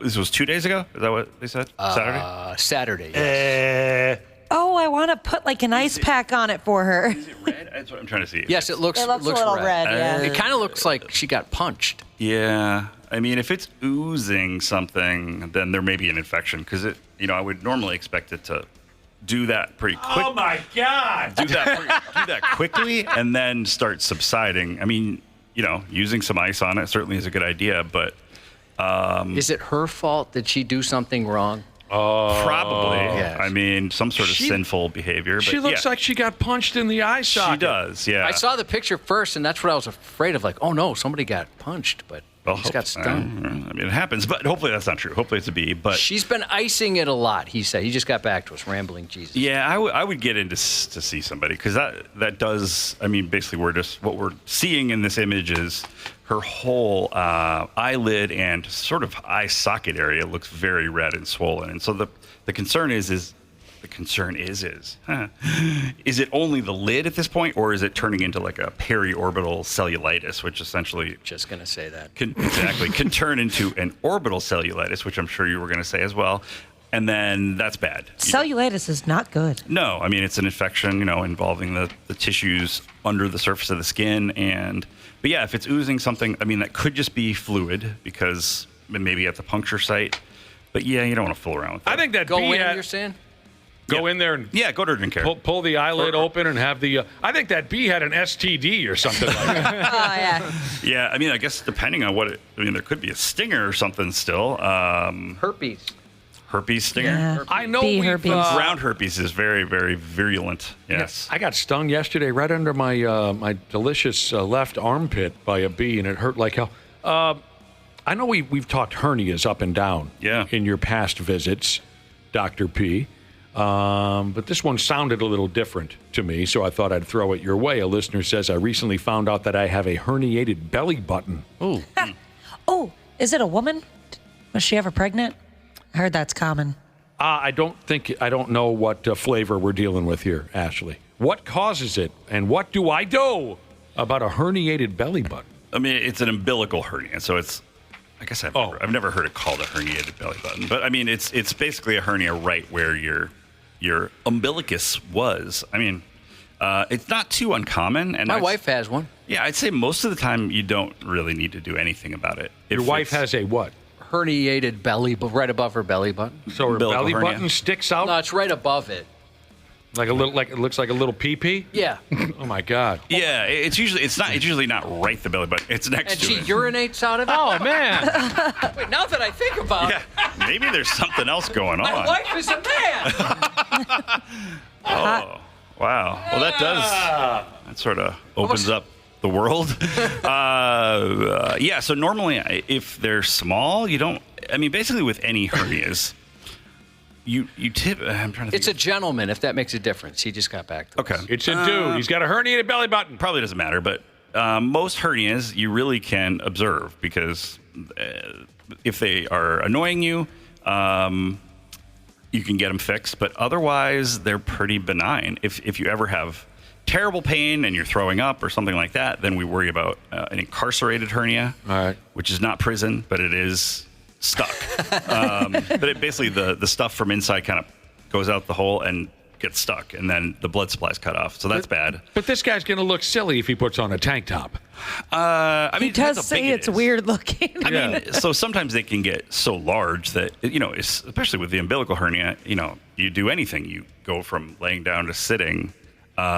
You stand up out of a chair. You cough. The thing is, really protuberant. So it can be fixed with typically mesh the same way that inguinal hernias and other hernias are What fixed. if he shuts it in the car door? Just push it back in. Would that hurt? That would hurt. Okay. That would hurt. Yeah, don't do that. Oh, God. All right. We got to take a break, but we welcome more questions at 651-989-9393 for our guest, Dr. P. Jesus. He's got all kinds of answers for you if you got something wrong with your sexy body. Josh found out that his wife is a man just minutes ago. She's a very nice guy. Yeah. You know what? I know. That's why I married him. Yeah. Unbelievable. Hi, everybody. Dr. P. Jesus, welcome to the Half-Assed Morning Show. 93X. Yeah, Dr. P. Jesus is with us for the last few minutes of the program here. What happens is you text in 651-989-9393. You text in a health question, and Dr. P, he strangles those questions. He chokes them into submission until he has a professional-sounding answer for you. That's what he does. That's kind of what you do. I mean, You take these that's how I think of it. and you choke them, you strangle the damn... You show him who's boss. We learn a lot during this segment. Earlier in the segment, someone said something about asthma, and I said, I'll give you asthma, which is a line from Caddyshack. Now, we got a great question here. Got a great question that says, in the movie Caddyshack, Judge Smale's grandson, Spaulding, Okay. Mm-hmm. He turns down an invitation to go golfing with his grandfather because of his asthma. He says, I'm not playing golf today, Grandpa. I'm playing tennis. The question is, wouldn't tennis be worse for his asthma than golf? Absolutely. Okay, that's in that we have to throw that scene. We have to delete that scene from the movie. Or did he just not want to play golf with Grandpa? That's probably it, right? I'll have to go watch that. Our listener Maybe that's said, the joke. That makes no sense. Our listener says, I've always had a problem with that scene from the movie. Maybe Dr. P can chime in. I think it is the kid basically coming up with a terrible excuse not to go play golf. Okay, so that's what that could be the joke. Because obviously playing tennis would be way worse for his asthma than playing. Totally. Okay, all right. Digging in Dirt, she just said she's heard about mammogram machines that don't, quote, squish your tatas, Oh. How readily available are they? Where would I go to find facilities that have them? And are there any reliability differences between the traditional one and this less ouchy one? Yeah, I guess I'm not familiar with any type of mammogram that would be considered standard and valid that doesn't essentially press the breast between two plates. I informed a man this weekend about, like, I showed him a picture of what they do to your boob. Yeah. And he was just at a loss for words. Yeah. My wife goes to a truck for that. Is that legit? Yeah, it is. Yeah, right. Well, like just a truck in a parking lot? You can get a taco as you get your mammogram. That's actually, I know Park Nicollet has one, like Mama Go-Go. That's what it is. Oh, yeah, we talked about that That's one the time. one, I believe. But yeah, it's, I mean, so the thing is that mammograms are, they've been around for a long time, and the process of pressing the breast like that creates hopefully what's sort of a standard image mammogram, and that's what the radiologist is reading. So if there's some other imaging that doesn't do that, you can't really compare it to other mammograms, and so I mean mammograms are really difficult to read. What about a breast CT? Breast CT is not done that much. Breast MRI is done sometimes if there's a suspicious area and it's part of a cancer workup. Some women who having very, very dense breasts, which makes mammograms really hard to read. X-rays are just, grays, and the X-rays are great at seeing bone, but soft tissue is very difficult to evaluate. So, again, it's sort of it's an art and a science. But yeah, that the standardized compression of the breast as much as possible allows them to read it accurately and decide whether it looks fine, whether there's any areas that are even remotely suspicious that they would suggest an ultrasound or suggest a follow-up in a short period of time. Miserable. I mean, it's one of those things probably invented by a guy. Yep. But yeah, I don't. They squeeze that sumbitch down they turn it to dust. Oh, it looks so bad. I'm so afraid for my if first it makes one. women feel better, like if a guy has a lump or something and there's any concern, he has to have the same thing done. It's a mammogram. You talking about for a guy's nuts? No, for breast cancer. Oh, male breast cancer. Yeah, so they Oh, that's got to be harder because for most men, there's not much to work with there. Jam it in there and squish it. It's like a little bit of skin. God, help us. And it's usually women running the machine, so I'm sure they do that one Oh, extra yeah. hard. That's revenge right there. Yeah. What gets you there as a guy? Like, how would they? Because that's not obviously with women. It's a part of maybe a normal thing with guys. What do they? I mean, if it's a palpable lump, basically. Oh, so you look for a lump. Gotcha. Yeah, I mean, that would be the most common thing. If there's redness or, what maybe seemed like an infection, nipple drainage. A bloody nipple discharge. Oh. You know what I'm saying? Let's go somewhere else. Let's get away from this. But yeah, so yeah, usually a lump. This is a scary question, Dr. P, for you right here. I'm 23 years old. I feel a hard bump on my humerus. Is that a leg bone? No, it's in the arm. Arm bone. Is that your funny bone? No, it's the upper arm. Oh, okay, no. upper arm. That's right. I'm 20. Connects to the radius. Radius is part of the. Oh, no. Yeah. I started singing that in my head. I'm 23 years old. I have a hard bump on my humerus about the size of a water bottle cap. It doesn't hurt. I can't move it. Could this be bone cancer? I mean, I hope the answer is no. The size of a bottle cap? Bottle cap.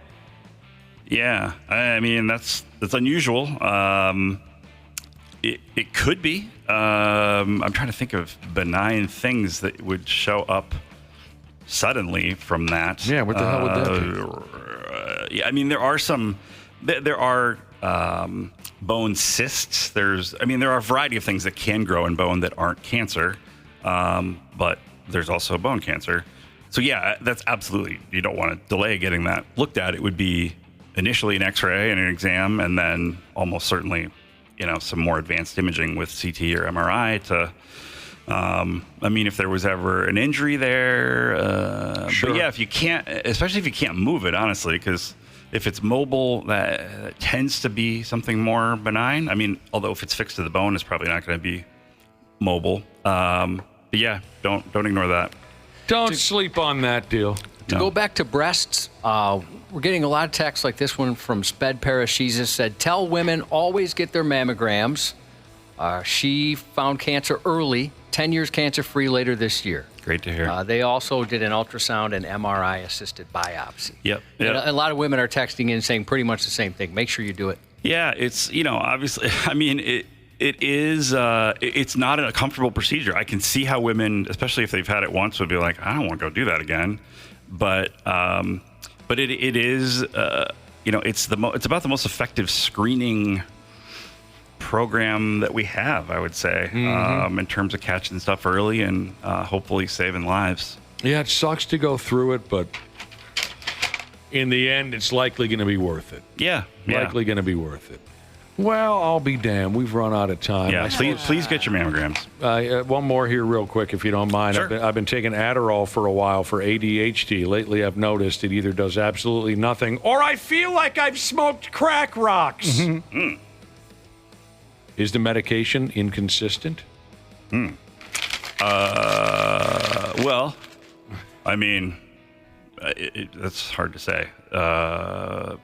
Crack rocks, geez. Yeah. I mean, when you have attention deficit Are you disorder, thinking back to that sensation? Yeah, when you like, first man, smoked? that didn't feel good, did it? Yeah. No, I mean, with ADD and taking a stimulant like Adderall, which again is an alternative to Ritalin and other things, most people with ADD don't feel energized or jazzed. You feel calmer and focused. So something's wrong.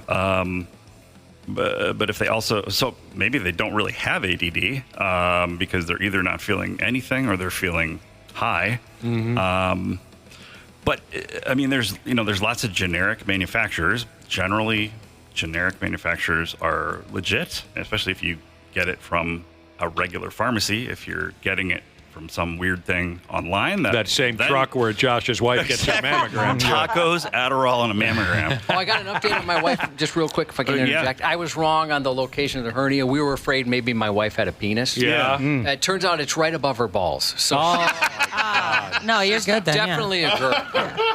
Sorry. Oh, God. Okay, well, we're just talking about it. Doesn't matter. We're out of time. Okay, but the guy with the crack rocks Adderall. Oh, yeah. So something's not right. So I mean, talk to the person who's prescribing it, and talk to your seller. Talk to your dealer. Your right? dealer. Yeah, something's not right. The dose, the medication, or the diagnosis. You done good. Woo. You done good, Dr. Thank P. you, as always. Thanks again, and we'll see your carcass in here in a couple of weeks. Sounds good. Very nice to see you. Before we go, though, first and foremost, everybody have a wonderful Monday. And happy 24th anniversary to former radio guy Jesus and my hall pass, vertically challenged Jesus. Hey, podcast pals. It's Dana from the Half-Assed Morning Show. As always, we appreciate you checking on the podcast, and it's all brought to you by our friends at Standard Heating and Air Conditioning. The July heat means it's officially swass and crotch soup season. Gross! It also means our AC units are being put to the test. I recently went through an issue myself, and I was so happy to have my friends at Standard Heating and Air Conditioning in my corner. They gave me real options, didn't make me feel like a dummy for not knowing a single thing about HVAC systems, and let me choose what worked best for my home and my budget. No pressure, just comfort my way. Enjoy the show, thanks for listening, and stay cool this summer with Standard.